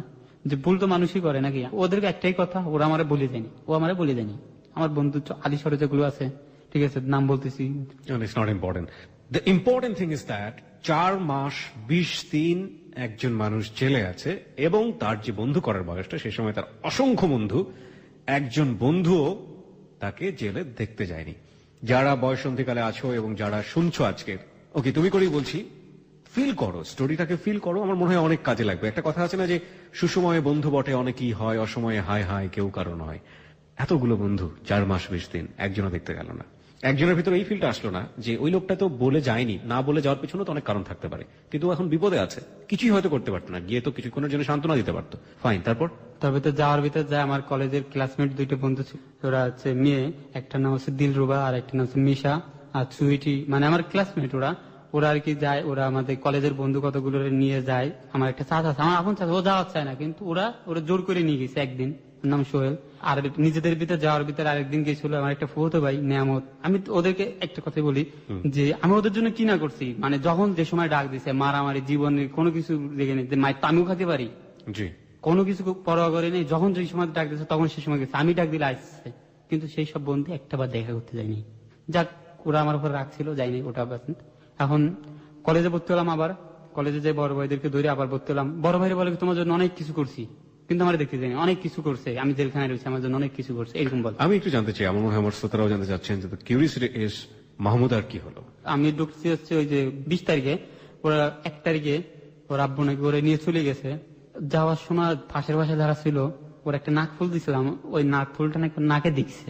তাহলে আমি আশা করি মানে ওরা আমি এখনো খুঁজে পাই নাই, মানে ওকে নিয়ে গেছে, ওকে নিয়ে চলে গেছে। আমার সাথে আর কোনো কন্ট্যাক্ট হয়নি, তারপরের থেকে এই পর্যন্ত কোনো কন্ট্যাক্ট নাই। কিন্তু যদি কোনোদিন দেখা হয়, আমি কোনোদিন ওর সামনে আর কি ভালোবাসার দাবি নিয়ে দাঁড়াবো না যে আমি তোমাকে ভালোবাসি, তোমার জন্য এখনো অপেক্ষা করতেছি, এরকম একটা কোনো কিছু বলবো না, কিন্তু আমি ওকে ভালোবাসে যাবো। আপনাদের যে কাবিননামা দেখলাম বা যেটা দেখলাম, এটা কি ডিভোর্স হয়েছে? না, আমার অনেকে বলে, আমাদের এলাকার অনেকে বলে যে তোদের ডিভোর্স হয়ে গেছে। আমি কই, আমি তো কোনো নোটিশ টুটিশ পাইনি। ডিভোর্স হলে তো আমি নোটিশ পাবো নাকি, তার মানে ডিভোর্স হয়নি আমার হিসেবে এটা বলে। এখন শুনতেছি যে ওরা নাকি ডিভোর্স দিয়ে চলে গেছে, নোটিশ আমার দিনে, তাই এটা কি ডিভোর্স হবে? ডিভোর্স দিয়ে চলে গেলে নোটিশ আপনি পাবেন না, এটা কেমন কথা? আমি তো এটা বলি। তা আপনি পরবর্তীতে কাজীর অফিসে বা থানায় কোনো যোগাযোগ করেছিলেন যে ডিভোর্স পেপারটা আদৌ ডিভোর্স দিয়েছে কিনা? না, আমি এটা কোনো যোগাযোগ করি নাই। আপনি পরবর্তীতে ওমানে বা ও যেখানে থাকে কোথাও যোগাযোগ করার চেষ্টা না, করেছিলেন? চেষ্টা মানে ওদের ওখানে নাম্বার আমার কাছে নাই ওইখানের। তো ওর আগে যে ফেসবুক অ্যাকাউন্টটা ছিল ওইটা আর কি হ্যাং হয়ে গেছে সম্ভবত, ওইটা আমি পাই নাই। আর আমার যে ফেসবুক অ্যাকাউন্টটা ওইটা ও করে দিয়েছিল, ওইটা আছে আর কি আমার, ওইটা আমি বর্তমানে ইউজ করতেছি। তো আপনাদের ব্যাপারটা হচ্ছে আর যে ও আমার নাম্বার জানে। আপনার ফোন নাম্বার সে জানে, জানে। জানার পরও সে যোগাযোগ করতে পারেনি, না, 4 এখনো মাস করি যাবত নাই। কোনো যোগাযোগ করেনি। আপনার মন কি বলে? আমার মন বলে হয়তো ওর আম্মু আব্বু যাই হোক, যে কেউ হোক, আমার নামে হয়তো অন্য কেউ খারাপ কিছু বুঝাইছে, বুঝানোর পরে মনে করে অন্যভাবে বুঝে নিচ্ছে, এইসব হবে না, ছেলেটা কেমন এই সেই। আমার মনে আবার আমি যখন থানায় যাই তখন আমাদের বাড়িতে একটা ইনকোয়ারি গেছিল, আমাদের হালিশহর থানা থেকে, বাড়ির থানায়। তখন ওইখান থেকে রিপোর্ট দিছে ভালো, এইখানে ওর সামনে বলতেছে আমি নাকি আগের মার্ডার কেসের আসামি। শুধু ওর সামনে, আমার সামনে বলতেছে যে তুই তো তোদের বাড়ি মার্ডার কেসের আসামি। আমি কি বলেন, আমার আগে কোনো মামলা নাই। এরকম হয়তো ওর অন্য কিছু একটা বুঝাইছে আর বাবা মা, যে এরকম কোনো কিছু দুটো দেখাইছে। জিনিস এখানে ইম্পর্টেন্ট। প্রথম কথা হচ্ছে বাবা মার জায়গাটা থেকে যেটা ইম্পর্টেন্ট সেটা আমি পরে বলতেছি। আপনার জায়গাটা থেকে যেটা আমার কাছে খুব বেশি গুরুত্বপূর্ণ মনে হয়েছে, আপনার ভুলের জায়গাটা কি বলেন তো? সব থেকে ভুলের জায়গা হচ্ছে এইটা যে আমি বিশ্বাস করছি, কাকে বিশ্বাস করেছেন? মাহমুদের বিশ্বাস করছি, প্লাস ওর মা বাবার বিশ্বাস করছি। আর আমি ফ্রেন্ড সার্কেলকে জানাই নাই, প্লাস আমার ফ্যামিলির কাউরে জানাই নাই। তারপর আমি না বলে চলে এসেছি, আমি নিজে কথা বলে বলাই দিছি। এটা ভুলের জায়গা না, ভুলের জায়গাটা হচ্ছে আপনার বয়স। কেন বলছি আমি আপনাকে বলি, আপনি এখন 18 থেকে 19 বছরে আছেন। ঠিক আজ থেকে 10 বছর পরে গিয়ে আপনি হয়তো আমার কথাটাকে রিয়েলাইজ করতে পারবেন। আপনি যে বয়সে আছেন সেই বয়সে ভুল করাটা খুবই স্বাভাবিক, খুবই স্বাভাবিক। তো এই- এবং ইমোশন যেটা হয়, এই ইমোশনটা হয় আকাশচুম্বী ইমোশন। তখন কোনো দিক বিদিক কোনো জ্ঞান থাকে না, কোনো লজিক থাকে না আশেপাশে। আপনারা যে কাজটা করেছেন সেই এই বয়সে এই ধরনের কাজ করা মানায়, ভুল হয় এই ধরনের বয়সে। সেই জায়গাটা থেকে এটা বড় ভুল ছিল কিনা তার চেয়ে আমি বরং যেটা বলতে চাই যে আপনি যে মাহমুদাকে নিয়ে আসলেন, সেই মাহমুদাকে চেনার জন্য সময়টা অনেক অল্প ছিল, মাত্র 1টা মাস। 1টা মাসে একটা মানুষকে চেনা যায় না। 8 বছর 10 বছর 12 বছর এক যুগ থাকার পরেও একজন স্ত্রী তার স্বামীকে চিনতে পারে না। আমি সেই বড় জায়গায় নাই গেলাম, এটা এক্সেপশন। কিন্তু আপনার কি মনে হয় না যে 1টা মাস খুবই কম সময় ছিল? আপনারা অনেক ভালোবাসেন, দুজনের প্রতি আপনার শ্রদ্ধা আছে। 1টা মাস অনেক কম সময় ছিল একটা মানুষ। একটা মাস অনেক কম ছিল, কিন্তু তখন আমার কাছে একটা মাস অনেক কিছু মনে হচ্ছিল, কারণ আমি ওর তখন ওর সবকিছু জানিয়ে ফেলছি, ও আমার সবকিছু জানছে। কিন্তু আসলে সবকিছু জানা হয়নি। বিশ্বাস করে ফেলছি, ঠিক আছে, ও আমারে বিশ্বাস করছে, কিন্তু বিশ্বাস জায়গাটা ওই জায়গায় বিষ ঢেলে দিচ্ছে যে ফ্যামিলির থেকে হয়তো কেউ বা। বিশ্বাসের জায়গায় যদি বিষ ঢেলেই দেয় তাহলে সেটা কেমন বিশ্বাস হলো যে বিশ্বের কাছে দুর্বল হয়ে গেল? আমি তো ওটা আগে যেরকম বিশ্বাস করছি এখনই করছি, এখন ওইটা হলো ও বলতে পারবে যে ও কেমন বিশ্বাস করছে আমারে। এক্স্যাক্টলি, সেই প্রশ্নটা আমরাও করতে চাই না। আমরা মাহমুদাকে আমাদের জায়গাটা থেকে শ্রদ্ধা করতে চাই, কিন্তু ইন এ সেন্স আমরা কি তাহলে প্রমোট করছি ওদেরকে? না, আমাদের বলার জায়গাটা হচ্ছে যে যে বয়সে ওরা প্রেম করেছে সেই বয়সটাকে আমি বা প্রেমটাকে আমি খারাপ চোখে দেখছি না বা অন্যভাবে দেখছি না। যে কাজটা ওরা করলো সেই ধরনের কাজ দুটো অ্যাঙ্গেল থেকে বিচারযোগ্য। একটা হচ্ছে মাহমুদার ফ্যামিলির অনেক বেশি রিচ এডুকেটেড ফ্যামিলি ছিল। এই ধরনের কাজ করার পরে মাহমুদাকে যদি বুঝিয়ে ওমানে নিয়ে যাওয়া যায় এই ছেলেটার কাছ থেকে, যে ছেলেটার হাত ধরে সে বের হয়ে গেছে, তাহলে মাহমুদার শিক্ষাটা কেন ওই লেভেলে ছিল না যে এই ধরনের কাজ করার আগেই সে চিন্তা করবে যে এরকম একটা ছেলের সাথে আমি বের হয়ে যাব যেটা আমার ফ্যামিলির জন্য খারাপ হতে পারে বা যে ছেলেটাকে আমি কোনোভাবে পাবো না। তাহলে সেই কাজটা করার আগে কেন ভাবলো না? এবং সেই ভাবনার জায়গাটা থেকে ফ্যামিলি কেন কোনো কন্ট্রিবিউশন বা কোনো রোল তৈরি করেনি? করলে অন্তত মাহমুদা যে ভুলটা করেছে সেটা তার ফ্যামিলিকে সাফার করাতো না, মাহমুদাকে সাফার করাতো না, এবং ইনফ্যাক্ট এই ছেলেটাকে সাফার করাতো না। অদ্ভুত বিষয়টা হচ্ছে যে এই ছেলেটা কিন্তু চিন্তা করেছিল, কারণ এই ছেলেটা জানতো যে তার ফ্যামিলির জায়গাটা থেকে আমার ফ্যামিলি ম্যাচ করানো খুবই ডিফিকাল্ট, তার ইকোনমিক স্ট্যাটাসের জায়গাটা থেকে আমার ইকোনমিক স্ট্যাটাস ম্যাচ করাটা ইম্পসিবল, সুতরাং আমি আগাবো না। কিন্তু শেষ পর্যন্ত সে তার বয়সের কাছে ধরা খেয়েছে। দেখুন, ওকে কিন্তু গাইড করার মতো কেউ ছিল না, কারণ ওর বাবা ছোটবেলাতে মারা গিয়েছে, ওর মা মমতাময়ী মাকে এই সময়টাতে অনেকেই মানতে চায় না। আর তারপরে বড় কথা হচ্ছে ওর মার যে এডুকেশনের স্ট্যাটাস বা ওর যে ফ্যামিলির যে ব্যাকগ্রাউন্ড সেই জায়গাটা থেকে ওকে গাইড করার মতো কিন্তু তেমন কেউই ছিল না। বড় ভাইয়ের ব্যবসার ব্যবস্থা আছে এবং ওর ফ্রেন্ড সার্কেল দেখেন, ওর ফ্রেন্ড সার্কেলই হচ্ছে ওকে মোটিভেট করার জন্য সবচেয়ে বেস্ট গাইডার ছিল। কিন্তু ওর ফ্রেন্ড সার্কেল হচ্ছে এমন সার্কেল যে সার্কেলে মিশে যদি পুরোপুরি ভাবে ও মিশতো তাহলে ও হয়তো আরো খারাপ পজিশনে চলে যেত। সবকিছু মিলিয়ে ওর জায়গাটা থেকে ভুল করাটা অনেক অনেক স্বাভাবিক একটা ব্যাপার ছিল। কিন্তু ভুলটা হয়েছে অনেক বড় ভুল, সেটা হচ্ছে মাহমুদার জায়গাটা থেকে। এবং সেই জায়গাটা থেকে আমি মনে করি ফ্যামিলির যে রোলটা ছিল সেই রোলটা ঠিক মতো হয়নি। আপনি এখন আমাকে বলবেন যে আপনার মতো যদি কেউ এই অপ্রাপ্ত বয়সকে, মানে এই যে বয়স যখন হয়নি, লেখাপড়া ছেড়ে ছুড়ে দিয়ে সবকিছু ছেড়ে ছুড়ে দিয়ে এরকম অনিশ্চিতের পথে পা বাড়ায়, সেটা কি উচিত হবে? আমার মতো যে করবে, আমার মতো যে করবে, সে তার জীবনের সব থেকে বড় ভুল করবে, যেমন আমি করছি, অল্প বয়সে না বুঝিয়েই করছি। এই জন্য আপনাদের এখানে আসা যে আমার মতন এই ভুলটা যেন না করে, যে আমি তো বুঝি নাই, এখন আমাদের দিকে জন্য অন্য 10 জন বুঝে না করে, যারা এরকম পজিশনে আছে। আমি জানি বাংলাদেশে এরকম অনেক ছেলে মেয়ে আছে যে এরকম পজিশন নিয়ে ফেলছে যে চলে যাবে এই বয়সে, অনেকেই আছে, কারণ এটা সহায় বর্তমানে। আমি শুধু একটা কথাই বলতে পারি, আপনি এক অর্থে অনেক বেশি আনলাকি, আরেক অর্থে অনেক বেশি লাকিও। মাহমুদের প্রতি অদ্ভুত রকমের একটা ভালোবাসার ফিলিংস আপনার মনের মধ্যে এখন পর্যন্ত আপনি বাঁচিয়ে রাখতে পেরেছেন, কারণ মাহমুদার কোনো খারাপ ব্যবহার আপনার চোখে দেখতে হয়নি। এই মাহমুদাই আপনার 6 মাস পরে বা আরো বলা যেতে পারে 1 বছর পরে আপনাদের সম্পর্ক যদি টিকেই থাকতো, যদি আপনারা ফ্যামিলিতে ফিরে নাই আসতে পারতেন, তাহলে সমাজের যে চরম বাস্তবতা, সেই বাস্তবতার কাছে আপনাদের ভালোবাসা প্রতি মুহূর্তে ঘাত প্রতিঘাতের শিকার হতো, যেটা আপনাদের জায়গাটা থেকে, আপনাদের বয়সের জায়গাটা থেকে আপনারা কোনোভাবেই ট্যাকল করতে পারতেন না। ভালোবাসা থাকতো না, ভালোবাসা হারিয়ে যেত, হয় দরজার নিচ দিয়ে যেত, অথবা জানলা দিয়ে যেত, অথবা ছাদ ফুটে করে চলে যেত। সেই ফেসটা আপনাকে দেখতে হয়নি। আপনি অনেক সুন্দর একটা ফিলিংস তার প্রতি এখনো আপনার মনের মধ্যে রেখেছেন, যে হ্যাঁ আমি তাকে স্টিল, আপনি আমার মনে হয় এখনো ভালোবাসেন, অবশ্যই। আপনি স্টিল তাকে লাভ করেন। আমি সেই জায়গাটাকে রেসপেক্ট করে আপনাকে যে কথাটা বলতে চাই সেটা হচ্ছে, নিজেকে কখনো এক্সপ্লয়েট করবেন না, লাইক কোনো খারাপ পথে নিয়ে যাবেন না। যে সিগারেটটা খেয়েছেন ওই সিগারেটের দিকেও কখনো হাত বাড়াবেন না। আর যতটা একদিনই সময়, গেছি। রাইট, এখন তো আপনি পড়াশোনা করেন জি। কি? আপনি পড়াশোনা করেন, আপনি মাহমুদার জন্য তাওয়াক্কাল তু আলাল্লাহ, একটা কথা আছে যে আল্লাহর উপরে ভরসা রেখে আপনি ওয়েট করেন, আপনি লেখাপড়া করতে থাকেন, যতক্ষণ পর্যন্ত আপনি নিশ্চিত না হতে পারবেন, আমি আপনাকে এটাই বলবো, যতক্ষণ পর্যন্ত আপনি মাহমুদের জায়গা থেকে নিশ্চিত না হতে পারবেন যে মাহমুদ আপনাকে ছেড়ে দিয়েছে, ততক্ষণ পর্যন্ত আপনি ধৈর্য ধরে সৎ পথে সুনাগরিক হিসেবে যেটা করার দরকার সেদিকে সামনের দিকে এগিয়ে যাবেন। এটা হচ্ছে আপনার জন্য আমার মনে হয় 920 লিসনারদের পক্ষ থেকে সাজেশন। হ্যাঁ, এইটা ঠিক আছে। এটা আর আমি ভাবছি যে যদিও ও আমাকে ভালো না বাসে, সব থেকে বড় কথা হচ্ছে আমি ওকে ভালোবাসি। ও আমাকে ভালোবাসুক না বাসুক, আগে বাসতো, এখন বাসুক না বাসুক, এটা বড় কথা না। আমি ভালোবাসি, এটাই বড় কথা। কিন্তু ওর যদি কোনোদিন সামনে দেখা হয়, ওর সামনে কোনোদিন আমি ভালোবাসার দাবি নিয়ে দাঁড়াবো না। ও যদি নিজের ইচ্ছা আসে যে হ্যাঁ আমাদের কোনোদিন যদি ডাকে, তখন আমি আছি। That's amazing. আপনার মামলার কি অবস্থা? আমার মামলার অবস্থা ভাই, মানে অনেক কষ্ট করে হাইকোর্ট থেকে জামিন নিছি। এখন মামলাটা আবার জামিন করাতে হবে স্থায়ী, আর হচ্ছে মানে ফেজবেল মারতে হবে। আর সবার কাছে একটাই অনুরোধ, সবাই আমার জন্য দোয়া করবেন যেন আমার মামলাটা ডিসমিসে যায়। আমার জীবনে একটা লাল কালির দাগ করে গেল, এটার জন্য আর কি আমি কারোর কাছে কোন একটা, জীবনটা একটা খাতার মতো, সেখানে লাল কালির দাগ পড়বে, নীল কালির দাগ পড়বে, কালো কালির দাগ পড়বে, that's nothing matter to life. জীবন, আপনি এখন যে জায়গাটায় আছেন সেটাই হচ্ছে ইম্পর্টেন্ট। সামনের দিকে আচ্ছা তাকান। ভাই, আরেকটা কথা আপনার কাছে প্রশ্ন রাখতে, পার্সোনালি আপনার কাছে। জি বলেন। দেশে নারী নির্যাতন আইন আছে, পুরুষ নির্যাতন আইন নাই কেন? এটা কি পুরুষ নির্যাতন না? সবার কাছে, যারা শুনতেছে সবার কাছে একটাই প্রশ্ন। দেশে একটা মানুষ নির্যাতন আইন হওয়া উচিত। হ্যাঁ, এই হচ্ছে এই প্রশ্নের উত্তর। ঠিক আছে, নারী নির্যাতন আইন যেটা আছে সেটার প্রতি সম্মান রেখেই বলতে চাই, হ্যাঁ এটা অফকোর্স এটা নারীদের সম্মানার্থে এবং সুরক্ষার্থে খুবই জরুরি, এবং স্যালুট করতে চাই এরকম আইনের প্রতি, কারণ বাংলাদেশে বহু নারী নির্যাতিত হয়। এই আইন দিয়ে তাদেরকে সুরক্ষার জন্য আইনটি খুবই জরুরি, কিন্তু প্রত্যেকটা আইনেরই অপব্যবহার আছে। হ্যাঁ, সে অপব্যবহারটা আইন করে না, আইন যারা পরিচালিত করে তারা মানুষরা করে। হ্যাঁ, আইনের মারপ্যাট যারা আছে তারা করে। আপনি যদি বললেন যে পুরুষ নির্যাতিত আইন, সেই পুরুষ নির্যাতিত আইন যদি পুরুষের অধিকার সংরক্ষণের জন্য হয়, সেটারও অনেক মারপ্যাচ দিয়ে অনেক নারী নির্যাতিত হবে। আসলে যে মানুষ প্রতি যে নির্যাতন, সেই নির্যাতন থানার ভিতরে হতে পারে, থানার বাইরে হতে পারে, কোর্টে হতে পারে, বা যেখানেই হোক না কেন, সেটা বন্ধ করার জন্য আইন দরকার। হ্যাঁ, এবং আমার মনে হয় যত আইনই করি না কেন আমরা, ওই যে বিবেক বোধের যে জায়গাটা, ওটা যতদিন পর্যন্ত ঠিক না থাকবে, ততক্ষণ পর্যন্ত যত আইনই থাকুক না কেন, আইনের প্রতি শ্রদ্ধা রেখেই বলতে চাই, আমাদের এই মানবিকতার জায়গায় উন্নত না হলে আসলে কোনো লাভ হবে না। আমার মামলাটা 6 মাসের কাছাকাছি গেছে, সবাই দোয়া করবেন যেন আমার মামলাটা, মানে মামলা তো মিথ্যা মামলা, তো বুঝতেই পারতেছেন।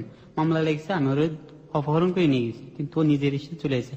আপনার রেকর্ডিং আছে আমার থেকে, ও যে কথাগুলো বলছে আমরা রেকর্ডিং গুলো জাজ করেছি, আমরা রেকর্ডিং গুলো রেখে দিয়েছি, আমরা রেকর্ডিং গুলো নাই শুনলাম, আমরা সেটা মাহমুদের প্রতি এবং আপনার প্রতি রেসপেক্ট করে আমরা সেটা করছি। প্রয়োজন নেই মামলার প্রতি আর আপনার কোর্টের প্রতি শ্রদ্ধা রেখেই শুধু বলতে চাই, যেহেতু মামলাটা এখনো পরিচালিত চলছে, সুতরাং আমরা অপেক্ষা করব সম্মানিত বিচারক মহোদয় কি রায় দেন সেটার উপরে আমাদের পূর্ণ আস্থা আছে। আমরা আস্থা রাখতে চাই কোর্টের প্রতি, এবং অবশ্যই আমরা মনে করি যে সুবিচার আপনি পাবেন। আমরা কোনো বায়াসনেস থেকে আজকের গল্পটা প্রচার করিনি। আমাদের অ্যাঙ্গেলটা ছিল এটাই যে যারা ওর মতো ভুল করছো বা যারা করতে পারো, তারা সতর্ক হয়ে যাও, এবং একই সাথে সেই সব ফ্যামিলিদেরকে আমরা বলতে চেয়েছি, আপনাদের সন্তান যারা এরকম সম্ভাবনার দিকে যাচ্ছে, তাদেরকে কঠোর হস্তে দমন না করে তাদেরকে খুব সুন্দরভাবে বুঝিয়ে তাদেরকে ফ্যামিলি সম্মানের অংশীদার করে ফেলা ওই বয়সেই, যে তুমি যে কাজটা করছো সেটা তোমার পিতার জন্য, তোমার পরিবারের জন্য, তোমার ছোট ভাইটার জন্য, কিংবা তোমার বড় ভাইটার জন্য, বড় বোনের জন্য, ছোট বোনের জন্য সম্মানের অনেক বড় একটা জায়গাকে ক্ষতিগ্রস্ত করবে। ও যদি আপনার পরিবারের সম্মানের অংশীদার ভাবে নিজেকে অনুভব করে, তাহলে ওর দ্বারা কোনো ভুল কাজ হবে না। সেই জায়গাটায় ওকে নিয়ে যাওয়া। আর অ্যাডোলেসেন্স বয়সন্ধিকাল, এই সময়টা আলাদা ট্রিটমেন্টের দরকার হয়, মেন্টাল ট্রিটমেন্ট। সেটার জন্য আমাদের মনে হয় সবারই নতুন করে ভাবা উচিত।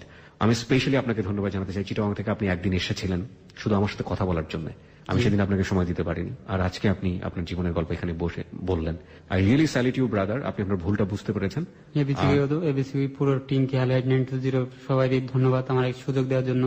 জি, আবার লাবিব ভাই আপনি অনেক কষ্ট করছেন, ঠিক আছে, আপনাদেরকে অসংখ্য ধন্যবাদ। জি, লাবিব আসলে আপনার সঙ্গে যোগাযোগ রেখেছিলেন, আমাদের নতুন আরজি, সে জয়েন করেছে আমাদের সাথে।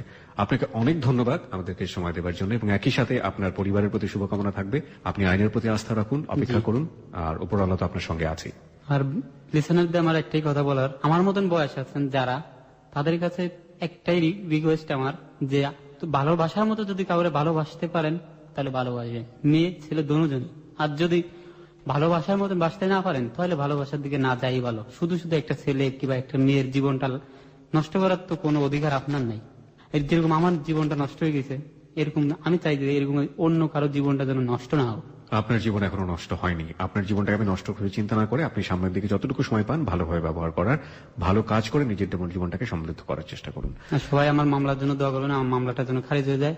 জি, আমরা কোর্টের প্রতি আস্থা রেখে আপনার মামলার জন্য দোয়া করছি। দেখা যাক যেটা হয়, যেটা আপনাদের সবার ন্যায় বিচার বলতে যেটা, সেটাই যেন হয়। প্রিয় যারা বিভিন্ন রকমের কমেন্টস করেছেন ফেসবুকে, আরো একবার আমন্ত্রণ জানাচ্ছি সবাইকে। একটু পড়তে চাই। মোহাম্মদ আলামিন লিখেছে, দারুণ লাভ স্টোরি, আমি এমন স্টোরি কোনদিন শুনিনি। শেখানিস লিখেছে, জীবনটা বুঝি এমনই হয় যার শুরুটা দেখে শেষটা বলা যায় না। ঘটনা শুনে খুব কষ্ট লাগলো রবিউল ভাই। সাব্বির রানা লিখেছে, রবিউল ভাই বিপদের সময় নাকি নিজের ছায়াও সাথে থাকে না। সালাউদ্দিন চৌধুরী রোকন লিখেছে, physically torture is not allowed by law even during remand. Emon drummer সে লিখেছে, in this little age you make a very mistake. যাই হোক, মোহাম্মদ মাসুম লিখেছে, বিপদে বন্ধু পরিচয়, মানে বিপদেই বন্ধু পরিচয়, আমরা ছোটবেলায় যে শ্লোকটা পড়তাম। ওকে। আব্দুর রহমান লিখেছে, এক মাসে এত বিশ্বাস পাও কোথায় ভাই, বা এরকম জাতীয় কথাবার্তা। কায়সার হামিদ লিখেছে, রবিউল জেনে শুনে আগুনে ঝাঁপ দিল, এরকম একটা, এই বয়সে মানুষের ভুল হয়, সবাই সাবধান থাকবেন। হাবিবুর রহমান হাবিব লিখেছে, রবিউলের ভালোবাসার পিওর, কিন্তু মাহমুদার মা একজন বিশ্বাসঘাতক, এরকম কথাবার্তা। জলপরি লিখেছে, খুব খারাপ লাগলো, আসলে এখনকার দিনে বিপদে ফ্রেন্ডরাও পাশে থাকে না, তাই আমাদের সবার উচিত যাই করব দেখে শুনে বুঝে করব। আমার মনে হয় সেটাই হওয়া উচিত, কারণ রবিউলকে তো আমরা এখানে স্যাম্পল হিসেবে হাজির করেছি যে রবিউলের মতো ভুল আপনি না করেন। এরকম শত শত কমেন্টস আমরা পেয়েছি, এবং